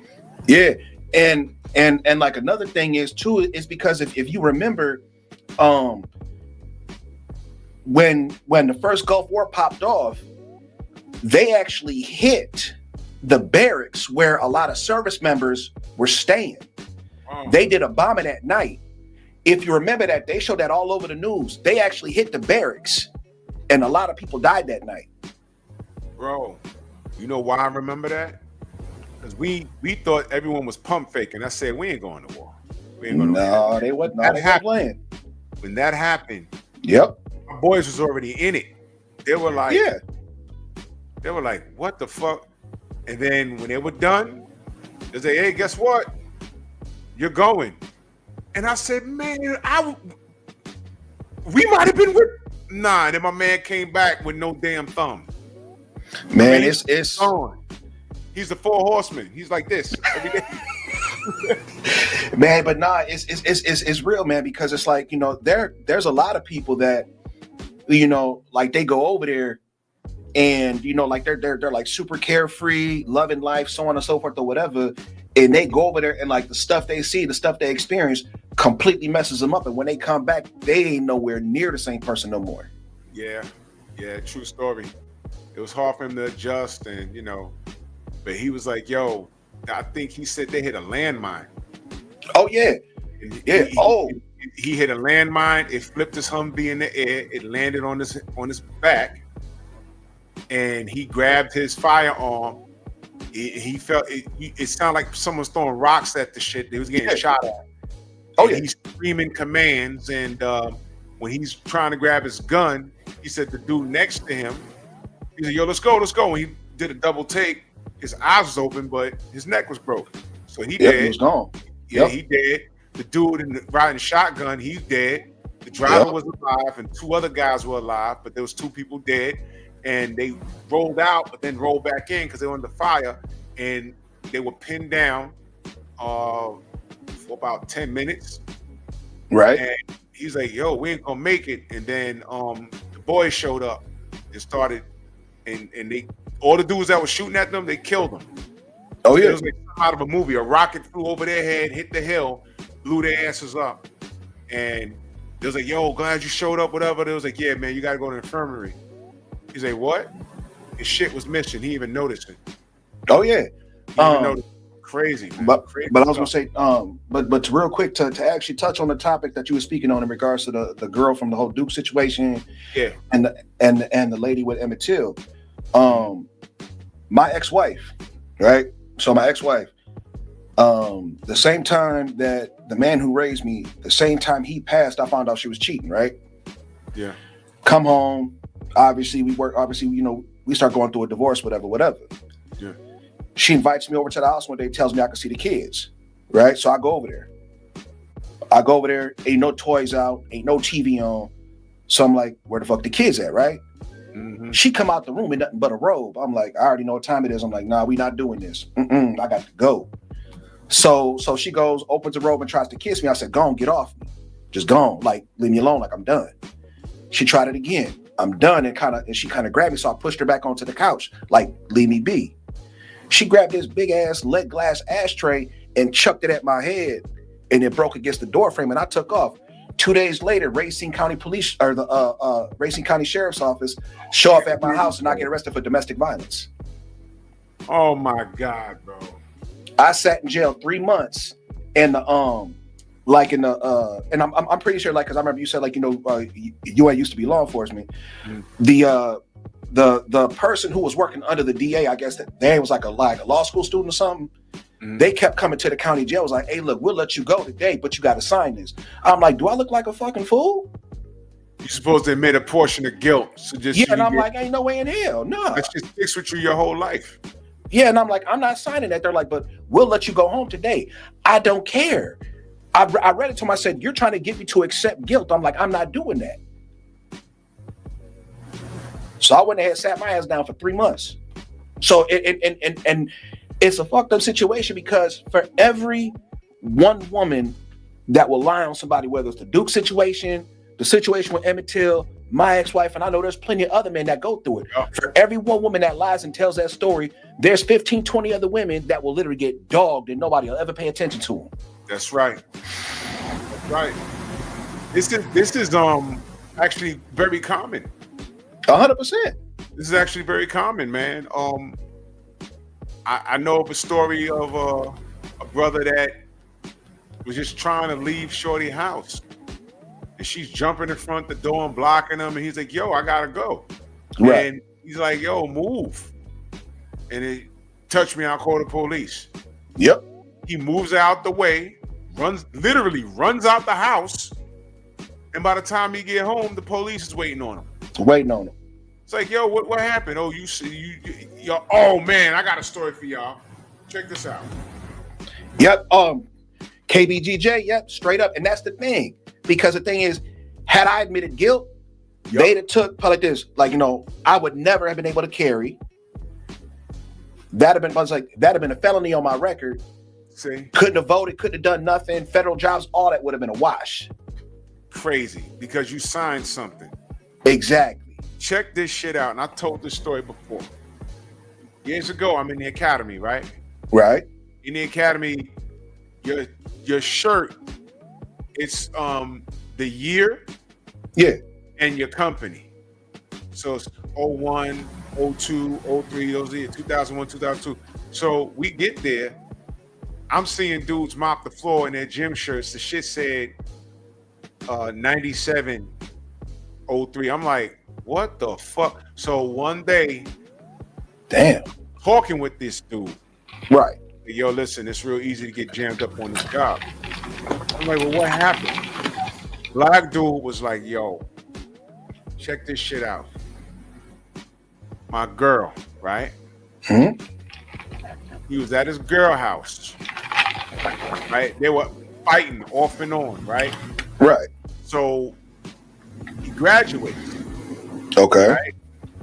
And it has something called gun and shield night, where you get your firearm and you get your shield, right? Yeah. And and then you go to your graduation, like a couple of days later. I forget. It's been a while. Okay. So he got his gun and shield, and the old academy was right next door to, I forgot what number precinct that was, but he said he's sitting in the fucking classroom, they chilling, and they talking about what precinct they're going to and how good graduation is going to be. Some officers walk in. The officers walk in, you got to jump up, stand at attention. Yeah. They said his name. They said, could you come outside for a minute? So he comes outside. And they said, okay. They looked at him. They said, yo, sorry, man. Get your hands behind your back. So they were good for pranking us on the way out. They do. So he was like, nah, sorry, man. Seriously. He was like, oh, he's like, yo, all right. Put his hands behind the back. And they took his gun and they took his shield off. And people were looking like, what the fuck? So he's telling me the story. And they literally took him next door and they sat him down. And he said when he walked by, he sees his girlfriend in the fucking office with her head down. Shit. And he was like, what the fuck? And the PBA delegate was there. He's like, yo, look, that's your girlfriend. She's saying that you raped her last night. Oh, shit. He was like, oh, no. That's not what happened. And he's like, well, what happened? They've been going, look, when you're in a police academy, unless you got like a wife or whatever, they say if you got a girlfriend, y'all got to take a break. Because he said it's all about you getting out of these 6 months. That's all it is. 100%. Yeah. And, man, and he said, he told me this and I believe him. He said she backed off. Then she called me up that whole week. She was like, yo, look, I know you about your career, yada, yada, yada. You graduated, you passed all your assessment tests. Cool, come over, I'm a cook. And yada. So he goes to her house. They had a program. What up? Tay, what up? She made a meal, fed him, slept with him. He got up and went to work the next day. Right? Then she freaking calls the police, has a grape kit, right? And then goes to the precinct to explain what happened. That's grimy as shit. Jammed up. He said, no, we did have sex last night, but it was all consensual. You see me going into the building and I left and, but come on, man. Now, this dude's shirt said 1998. It was 2002. Damn. I was like, yo, what? He said, I swear to God. He said, I've been fighting for my job this long, and the only reason why I'm still here is because I'm on the payroll. But we're trying to sort this whole case out. She ain't backing off. I didn't do anything to her. He said the last argument we had, I thought we was broken up for good, but then she called me up and was apologizing, and I just went back to her, and she did this shit to me. He said, listen, if I did that, you know what I'm saying, I wouldn't be fighting this hard because, there was something going on where he wanted him to admit to something, but two things. He was going to avoid jail time and be done with the police department, but that would have been on his record. 100%. Because honestly, what that sounds like to me is essentially what my ex-wife did to me. And what I mean by that is, like, if they leave you, then that's cool, whatever. Like if they want to leave you, if they want to cut tail and do what they got to do, then that's fine. You know what I'm saying? They not gonna mess with you after that.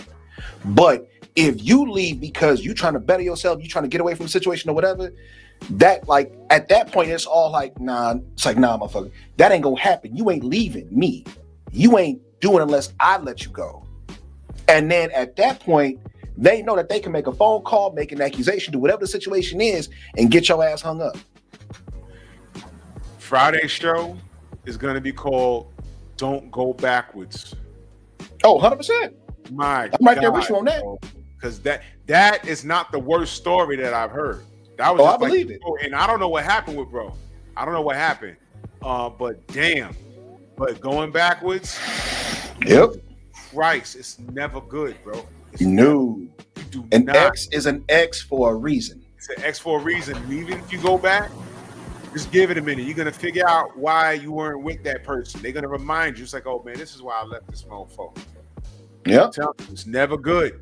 It's never ever good, man. And he shouldn't have been there. You're right, Angel. He shouldn't have been there. When he told that story, I said, "Bro, why'd you go back?" He said, "Man, I don't know." He was thinking with something else. He was thinking with his head. No, he wasn't. She must have had some good kitty. For He real. said he went there and spent the night and then went to work from there. Now he already done Oh, passed. oh, yeah. He got his gun and got his shield, and then went up and they came up and arrested his ass. Arrested him. It was Yep. crazy, man. It was crazy. I would love to know how it worked out, but once I left there, I don't, I don't even remember his name, but I hope it worked out for him, man. But that was crazy. That was insane, man. But that's why I was talking about this in the show, man. You can't, and they mess it up for the real women that do when shit does happen to them. They mess it up for them. And that's what I'm saying. It's like, because so if you think back to like during the pandemic, when this whole believe all women, Me Too movement started and everything else, right? What a lot of people don't even understand and what a lot of people don't even realize is the Me Too movement had nothing to do with Hollywood, had nothing to do with all this other bullshit going on. The Me Too movement was started by a sister. And the Me Too movement was started by a sister because black and brown women in the hood was being taken advantage of by dudes who ran apartment buildings and shit, and was basically, okay, well, if you want to stay here, you want this, you got to put out. If not, your ass is gone. That's what the whole Me Too movement started from. Yep. And then, you know what I'm saying? And then who was it? Rose McGowan and Alyssa Milano. Those two got a hold of it, and that's when it became the Hollywood shit.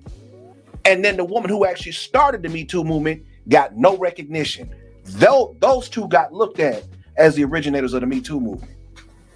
There's a whole history behind like things like Me Too and Black Lives Matter. These movements get compromised real fast. Like, okay, I got something for you. So obviously you've heard of Antifa, right? Yes. Oh yeah. Okay, so let me ask you this. Do you know who bankrolled both Antifa and BLM? I think it was Soros, right? Yeah. Bro. Bankrolled both of them. So I mean, I say that to say this.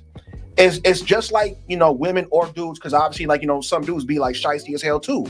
Mm-hmm. It's like they will seriously like they'll start some shit on one end, hurry up, run up to the other side, and then try and play both sides against the middle and sit back and just be like this. It's organized chaos. 100%. It's done on purpose, bro. You know that. Yes. That's why you got to sit back. You got to do more listening. I tell people you got to do more listening than you do reacting. That's why I brought up OJ earlier. I was just younger and I was reacting. But nowadays, you get a little older, you got to be more patient and you got to just look at shit. Yep. And you just got to watch and look. Tawana Brawley, this chick here, and there's things that happen in between, and you're like, yo, wait, hold on, and then you find out this thing with Duke, it was pushed off as a race thing, but it wasn't. This was a woman versus man thing. Okay, now check it out. I got one for you. But like this, let's take it a step further. Let's go to your neck of the woods. Them two brothers, man. I don't know. I can't remember. I cannot remember if they was in Connecticut or if they was in New York. I don't remember which one.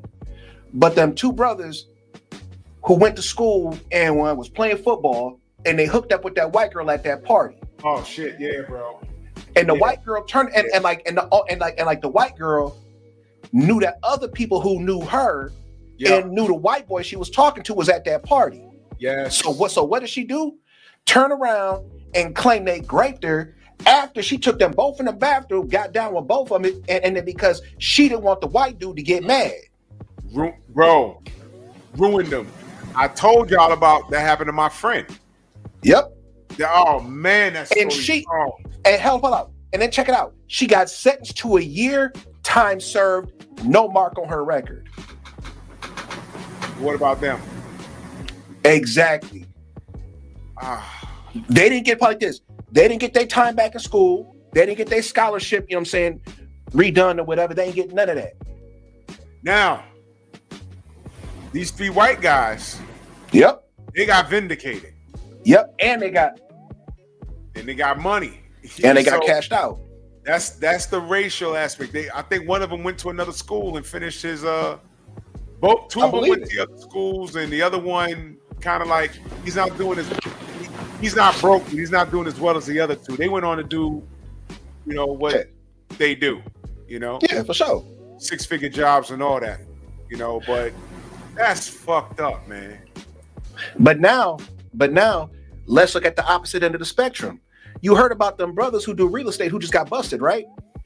Oh yeah, that's they got busted. Oh wait, hold on, wait a minute, because I was gonna talk about that. I'm gonna show you. Human trafficking and all that shit. Yeah, I got that picture right here. They was basically doing the Epstein shit just with grown ass women. Yeah. Yep. Them. I'm gonna talk about them. Let's talk about Diddy. Yep. These dudes right here. Like I said, that's what I'm saying. Like they was literally doing the Epstein shit with grown women. What are their names? I forgot, but yeah, that's hot off the press too. Yep. Let's see what they do with them. That's gonna be a lot of fugazi stuff, man. And that's the thing. But as I'm sure you and I and everybody else in this chat knows, if you got the complexion for the protection and you got the right amount of coin, you can get out of just about any fucking thing. Men, be careful with your penis. Oh yeah, 100%. Careful. 100%. I learned that the hard way. And I guess the other side to this show is we got to make better choices and don't go backwards. If you break up with a chick, you always got to assume if she's trying to get back to you, she's trying to get back at you. Oh, 100%. Don't 100%. Now, do it. Not now. I will say this. You know, growing up, you know, when all that stuff was going on with my ex-wife, there was so many times I wanted, you know, that when I got the opportunity to like see my daughter, to like basically tell my daughter the truth about what was going on, right? But my mother and my father, God bless them, they would always say, hey, look, she is too young. She's still a child. When she gets older, just let her grow up. She gonna see it on her own. Yeah. Right? So, you know what I'm saying? When my daughter was in high school and she was going through a situation or whatever, and she had come to stay with me for a little bit. When she got down, I went ahead and picked her up at the bus station, got her to the house, you know, got her fed, everything. We started talking. The first thing she said was, Dad, I am so sorry. She said, everything my mother ever accused you of was a damn lie. Everything she said you was doing, I watched her do. They can't help who they are. And I tell people all the time, many times you don't have to lift a finger. Oh, yeah. I mean, y'all want a up-to-date example of that? Y'all ever heard Eminem talk about his mama? Yeah. He found out that she was the one that was crazy. Yep. He found out, yeah, you chased daddy away. It wasn't him. It was your ass. You know, y'all don't know how, well, y'all do know how common that shit is. You found out it's the mother that's really dysfunctional. Yep. They get the custody all the time. Yep. We got to pay the money. I was gonna say, but the unfortunate reality of that is, and it's, and I say this because, and this is so sad, is that obviously we know that a lot of times, you know, it's not the father, it's the mom. But at the same time too, because the mom has sole custody and sole placement, all like these kids listen and hear everything. And it's almost like it's a constant uphill battle for the father to be like, look, that's not me. Right. But it don't matter because they already have it in their head. Yeah. This is who you are. Sometimes I hate this place. I swear to God.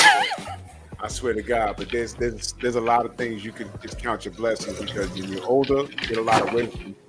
And it feels really good having a lot of dick control. It really does, man. Because I look back, I'm like, man, 16, 17, 18, 19, 20, 21. It's like Yep. every year you get better at it. I put myself out of crazy situations where I could have lost my life chasing tail. I believe it. It's like, oh my God, how the hell did I put myself in that position? You know what I mean? It's crazy. You know what I mean? But man, when you get older, you appreciate all of those lessons learned, man. And there's a lot of things that I put up with 30 years ago that I would never put up with today. Oh, hell no. 100%. Like, for instance, that shorty in Atlanta. I probably wouldn't have, went in on her, but, I don't know. Something happened when I turned like 28. I just stopped caring. I'm like, man, how dare these bitches? What the fuck? They think that we supposed to roll out the red carpet, man. Get the fuck. I just stopped caring, man. I just stopped caring. You know what I noticed? The less fucks I gave, the more attention I got. 100%. You fucking ladies are so this dysfunctional. I twisted as hell. That ass don't like twisted you. as shit. You For put real. in my face. Yep. Crazy stuff, man. It's like, man, but and that's the fucked up and that's the fucked up reality, because you cannot give zero fuck about what they talking about. You ain't got shit to say to me. Like, look, I'm minding my business over here. I'm good. I'm go ahead. I'm gonna get my bag. I'm gonna take care of my business. I ain't worried about what the fuck you got going on. And it's like the less attention you pay them, and like the less time you got to deal with them, the more they want to be up on you. Like, what you doing? How come you ain't called me? Da, da, da. Bitch, because I got no time for you. I'm so glad that I'm my age, because it's like I'm on the outside of the arena looking in now. Like, yo, I see what this is. I know what this is. I know what this is, man. Hand dog, that's a fact.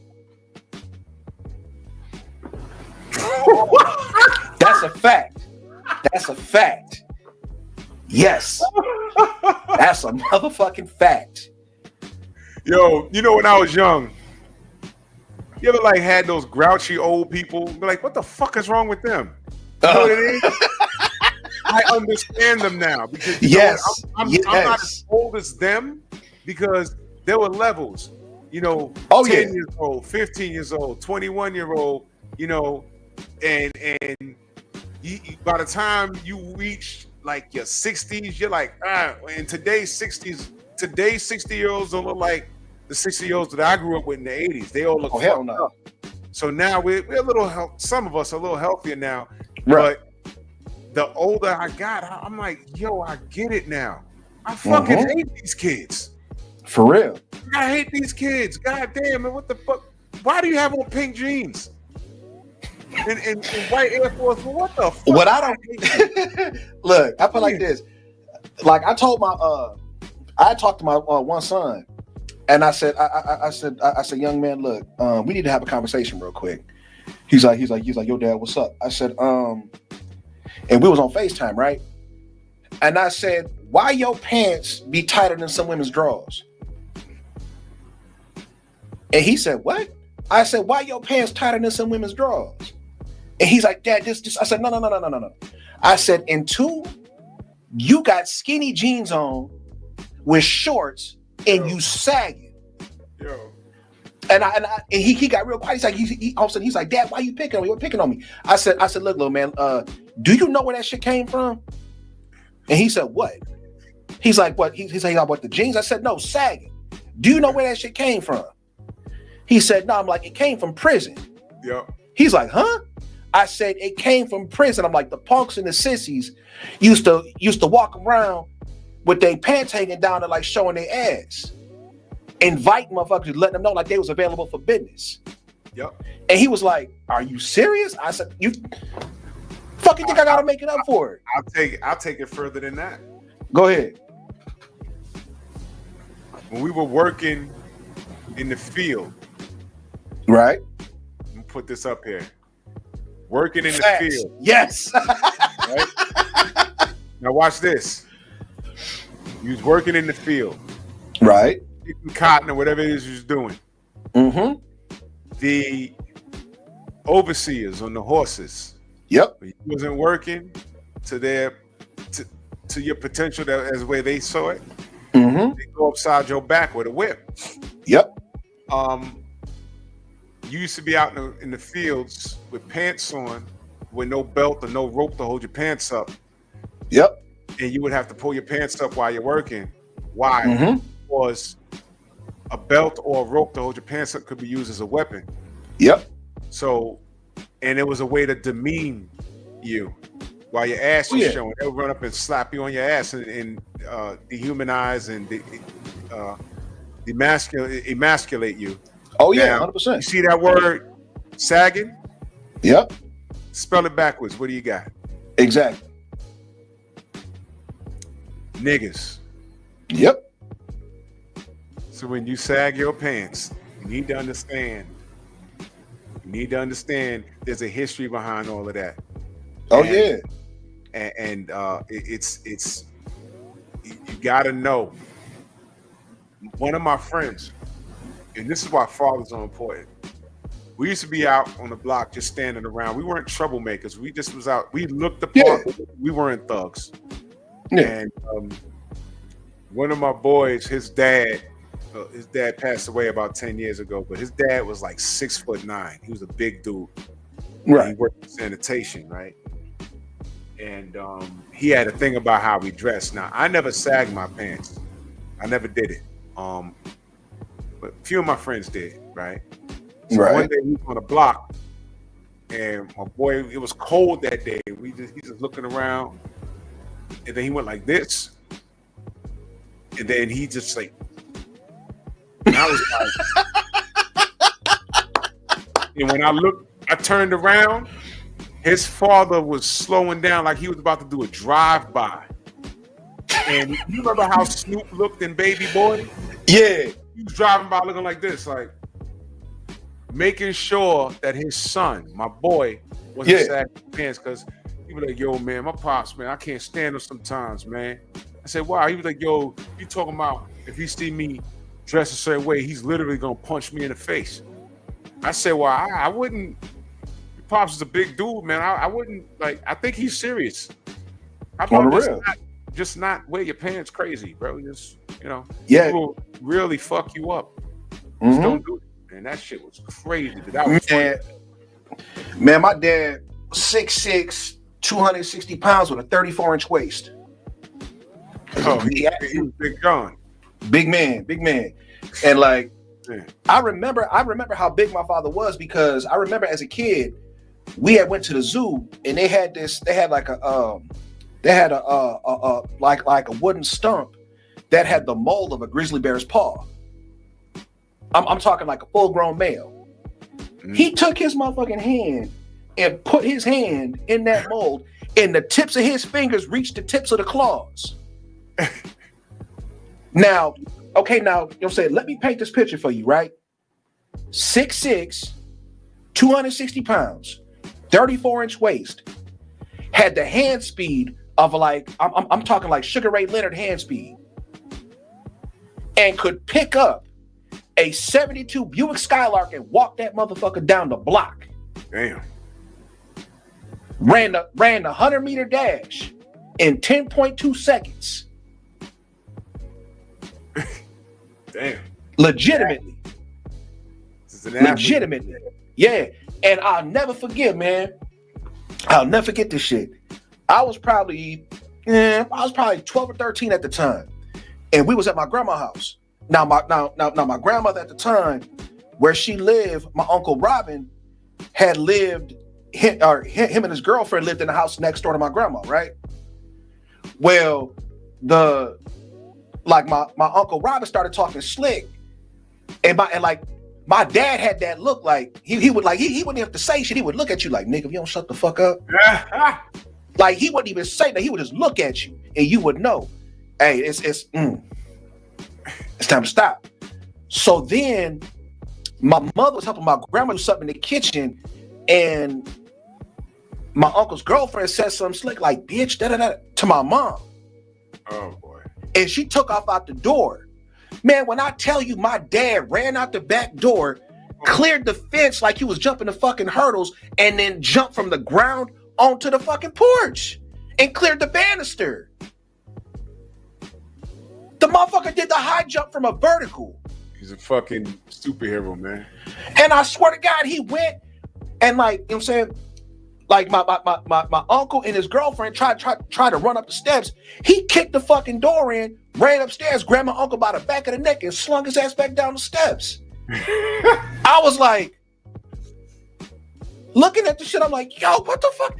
My mama was like, take your ass in the other room. I was like, I want to see this.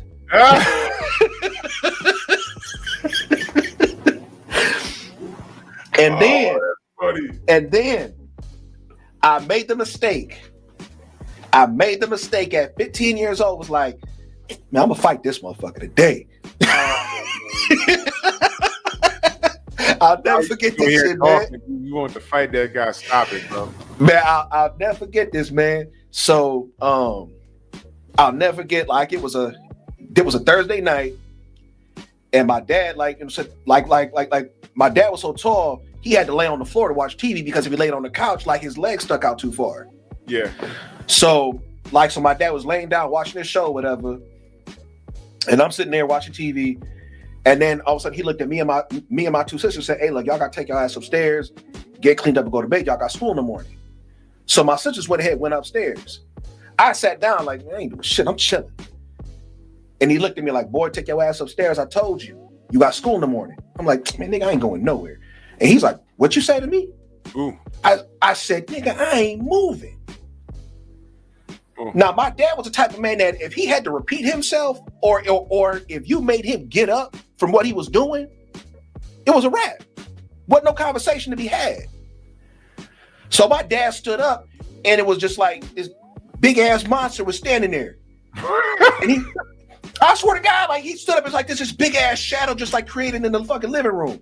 And he stood up and looked at me and said, boy, I told you get your punk ass upstairs and get some rest. And like I was like, I ain't doing nothing. He took that big ass bear paw and put it in my chest. Boom!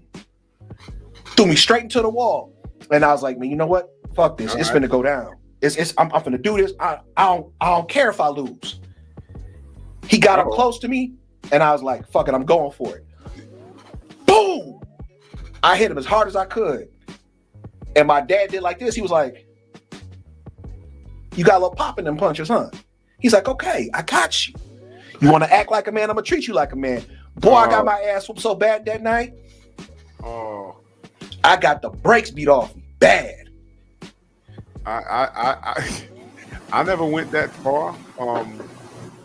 I got caught mumbling some shit under my breath, and that's almost just as bad. Because my dad thought I said something and I didn't do it. But I cussed. I didn't. I swear to God I didn't. He thought I cussed. But I'm gonna tell you what happened. What's up? Similar situation. That's something I fucked up in school, whatever. And he was like, you know what, go to your room. And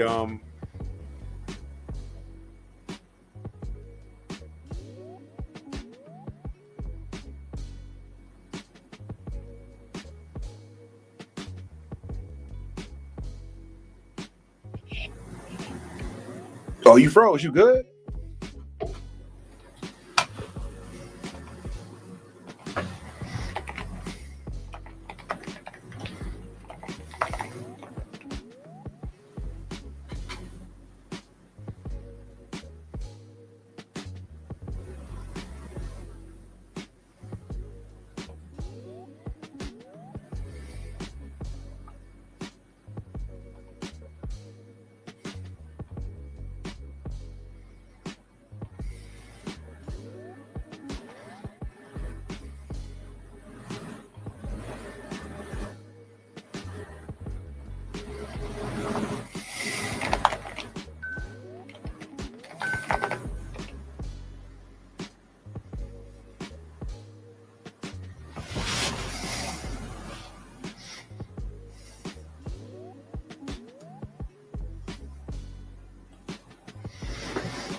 probably is YouTube Miguel, man. I'm telling you. Shit is wild. Yeah. But nah, man, like I said, I sat there, thought I was gonna fight him. And boy, I got the brakes spit off me so damn bad that night. You know what I'm saying? Moms came in, saw us fighting, and I got clocked in the head with a skillet. Never did that shit again. Damn. Are you good, my guy? What the hell?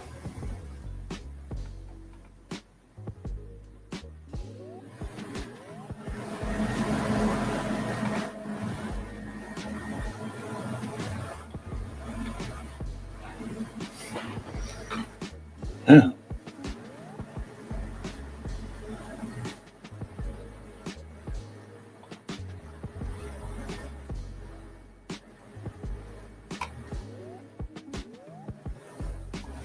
Yeah, the unfortunate part is there's got to be YouTube, man, because like you said, all like Hendog was saying, they let people make all kind of fake narratives and talk crazy and don't say nothing to them.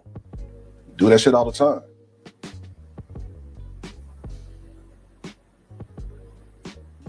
Damn. I want to, like I said, I'll stay on and see if he come back in. Oh, okay.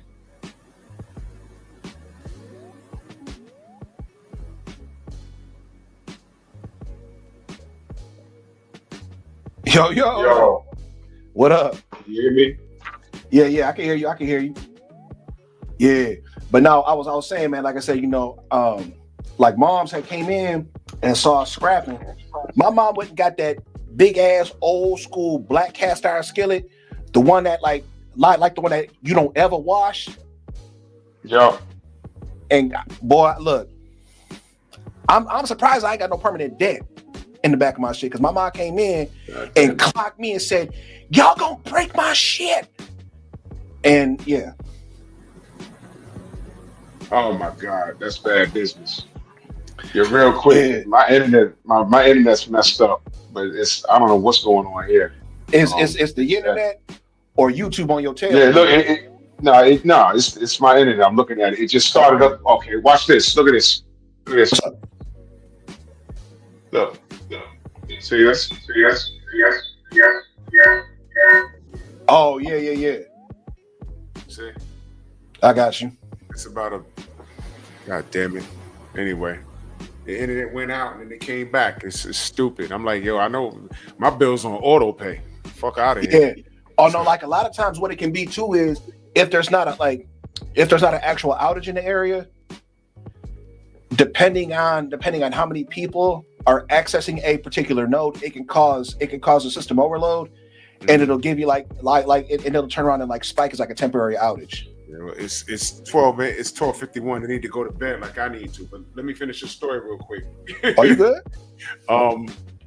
So my dad thought I said something crazy, right?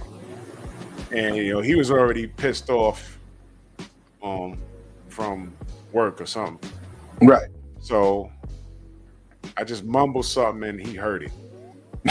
So this man jumps off the couch and it was like typical.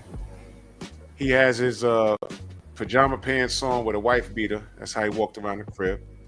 Right. And he just jumped out with his hands out like an attack animal. And I did an about face and I went to dip down the hall and like run to my mother. Right. And somehow I didn't know I was that I didn't know I was that close to the wall. So I hit the corner of the wall and I did like a front flip. Yeah. And when I landed on my back, I landed like this because I thought he was gonna maul me. But he had stopped. Because when I turned around and looked up, I guess I fell and it looked so funny. He couldn't even do nothing no more. Not to laugh. For real. So he had tears in his eyes. He was like, "Are you all right?" I was so mad that he was laughing that I both my knees hit the wall and I did like a flip, like a cartwheel, like a diagonal cartwheel flip, and landed flat on my back, like boom, and I landed like this. Right. And I was like, oh, and he was like cracking up, like I was like, and I was more hurt that he was laughing at the fact that I bust my ass. On the real. I was mad, man. It was looking back, it was funny because when I spoke to him about that, he said, "You know, you did a full front flip. I don't even know how you did that."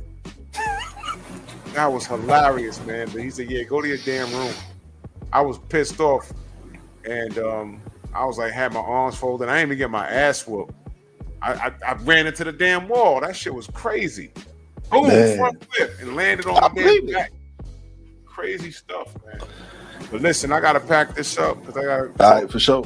ridiculous boxing in the morning. All right. My nerve. What's tomorrow? Thursday? Yeah, tomorrow's Thursday. Yep.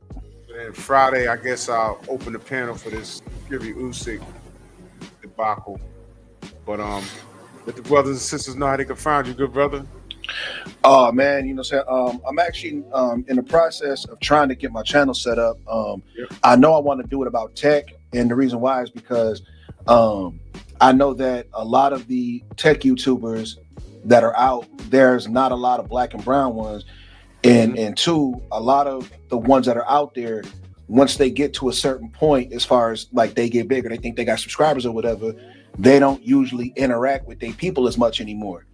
So basically I want to get it to where I can do like really interact with everybody. And if there's anything in particular in regards to tech that they want to learn, whether something about open source, something about security, or like, you know, pretty much whatever the situation is, I'll take that and I'll do that topic on the spot.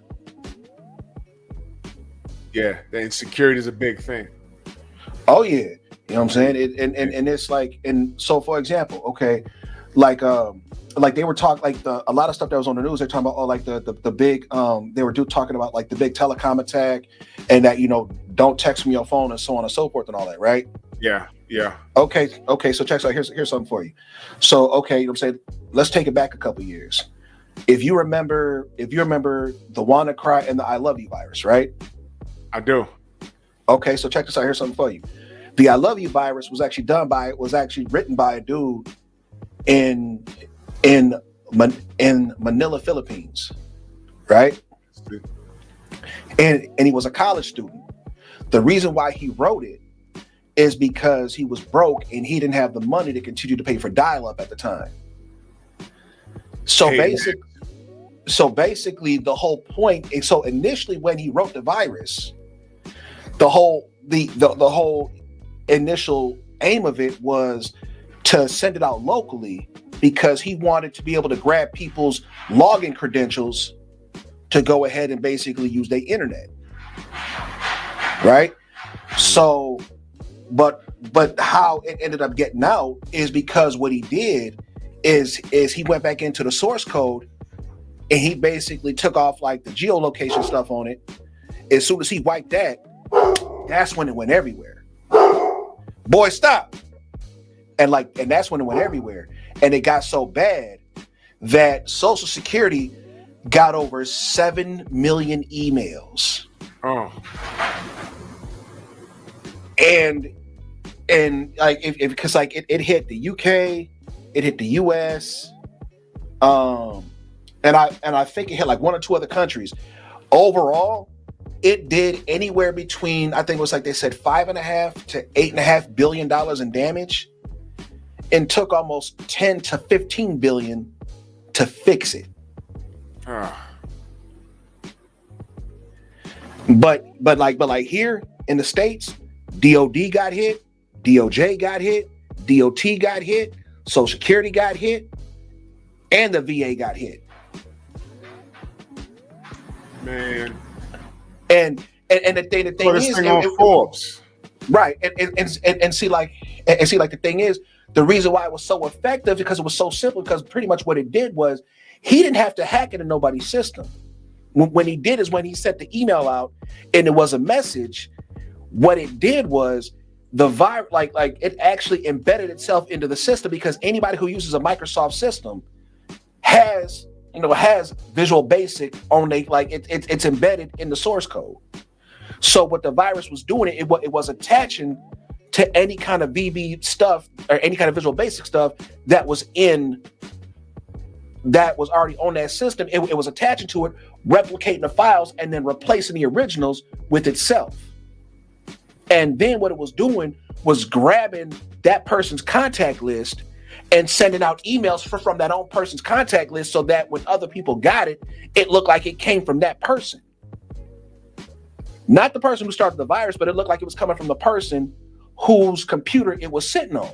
So that's why people were, so you got to figure every time somebody would open it, because thinking, okay, it's coming from somebody I know, it would automatically infect that person's computer, grab their contact list, and keep on going.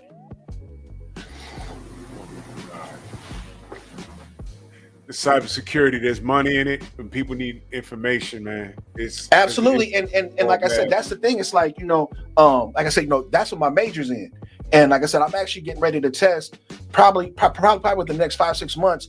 I'm getting ready to test for my CCNP, and then probably about another 2 or 3 months after that, I'm gonna test for my OSCP. OSCP stands for Offensive Security Certified Professional, and CCNP stands for Cisco Certified Network Professional. Yeah, I'm gonna need some info on that because I want to get well-rounded in that. That's a very important thing. Absolutely. I've got no issue. Like I said, whether somebody wants to learn how to actually start to learn how to develop and basically write their own stuff, learn how to read code and fix it, learn how to do networking. People want to learn how to build their own computers, how to upgrade them, whatever. I'll do everything. It like I said, because both my computers I built both of them. Damn thing. Yep. Yeah. Yeah, there you go. You good. But yeah, like I said, anybody who needs any kind of help, I'm more than willing. Like I said, people give me some topics they want to get into, and I'm all for it. Definitely, man. Well, when you up and running, we're gonna politic on your channel about all of that stuff because it's very important, man. Absolutely. And, yeah. So when you ready, drop your link. You know what I'm saying? All right. Ready, drop your link, and I'll bring you on. You know what I mean? Melanin says she interested. Hell yeah, man. Yeah. Oh, and another thing, real quick, just to put out there, if people are interested in open source software, the reason why it's actually catching more traction is because so for example, real quick, a lot of people will have a laptop for 1 or 2 years, and then obviously Windows comes out and there's a new update, and all of a sudden Windows can't necessarily run on that computer, right? Right. But the thing is, you can take these old computers and repurpose them and put Linux on them. Now, here's the thing. I will say that, are there viruses written towards Linux? Yes, there's viruses written towards any operating system. But the reason why Linux systems don't get infected as often and it's not as prevalent and you don't hear about it as much is because of the 2 words, open source. All the source code is available for anybody to look at, and people are always watching it. So if anybody slips in any kind of malicious code, 9 times out of 10, before it can do any major damage, it's caught. Another thing is this, and I don't know if people really actually pay attention to this. When you use Windows, right, you don't own that. You're leasing it. It's like you're leasing a car. Because if anybody ever took the time to read the EULA, which is basically the end user license agreement, what it states is that at any time, Microsoft has the right to go into your system and alter it as they see fit. They have the right to go into your system, look at what you got, delete it, alter it, mess it around, whatever. And they can do that at any time. That's why, and that's why, if you remember, because we had kind of touched on this at one point, a long time ago, when Windows 10, I can't remember if it was Windows 8 or Windows 10, but when one of them had first came out, one guy had went and did an update and lost 75 gigs worth of information off his system. Jesus. Now with Linux, it's completely, like I said, your system is your system. The only time somebody can get access to your system is if you out doing shit on the internet that you ain't got no business doing, and people are pinging your system and getting your IP address or whatever. But outside of that, nah, you ain't got nothing to worry about. And on top of that, all the programs aren't signaling back to some server okay, concentrate to get permission.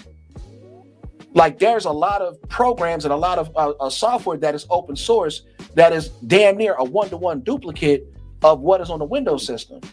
And there's a lot, you can literally like, and especially if you're not doing much, like if you're doing it for, let's say, okay, you're doing, you know, basic web surfing, shopping here and there, whatever, stuff like that. You can get you a little basic laptop, like, you know, get you an old like an old HP, or honestly, like some of the best systems to get, and they're super cheap, is some old ThinkPads, like the old IBMs or like the old older like the Lenovo ThinkPads. Yeah, my mother has a ThinkPad. Yeah, Yes. those things are tanks. They will run forever, and they take the Linux like that. Yeah, we definitely gonna talk, because the new Windows is coming out, and they're about to put the F to us. Oh, 100%. Yeah. They already doing it. Yeah, so that's how we got it cornered, man. Melanin wants to know what's your channel. Yeah, I just don't throw have it in the chat. Okay, hold on 1 second. Give me a second.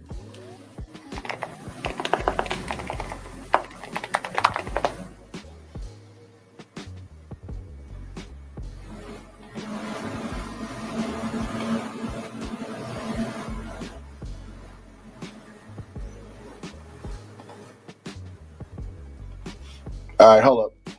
All right. I'll put it in there. There you go. There you go. I'm gonna pin it. Where the fuck is it?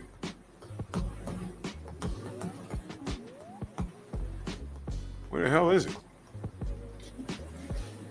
There you go. All right, cool. So what? All right, let me refresh this. Bam. Okay, I'm gonna there it is. All right, cool. So it's gonna be pinned,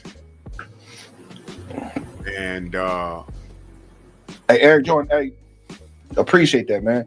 But yeah, and then like and the thing is, like, okay, the reason why open source to me is such an awesome thing is because, like, it gives you that freedom back. Like you can be on the computer and you can do what you want, and you can set it up the way you want to set up. You can customize the way you want to customize it, and that's your system. Like, can't nobody come in and alter it, and mess it up, and do whatever. That's yours. That's your piece. yeah, that's dope, man.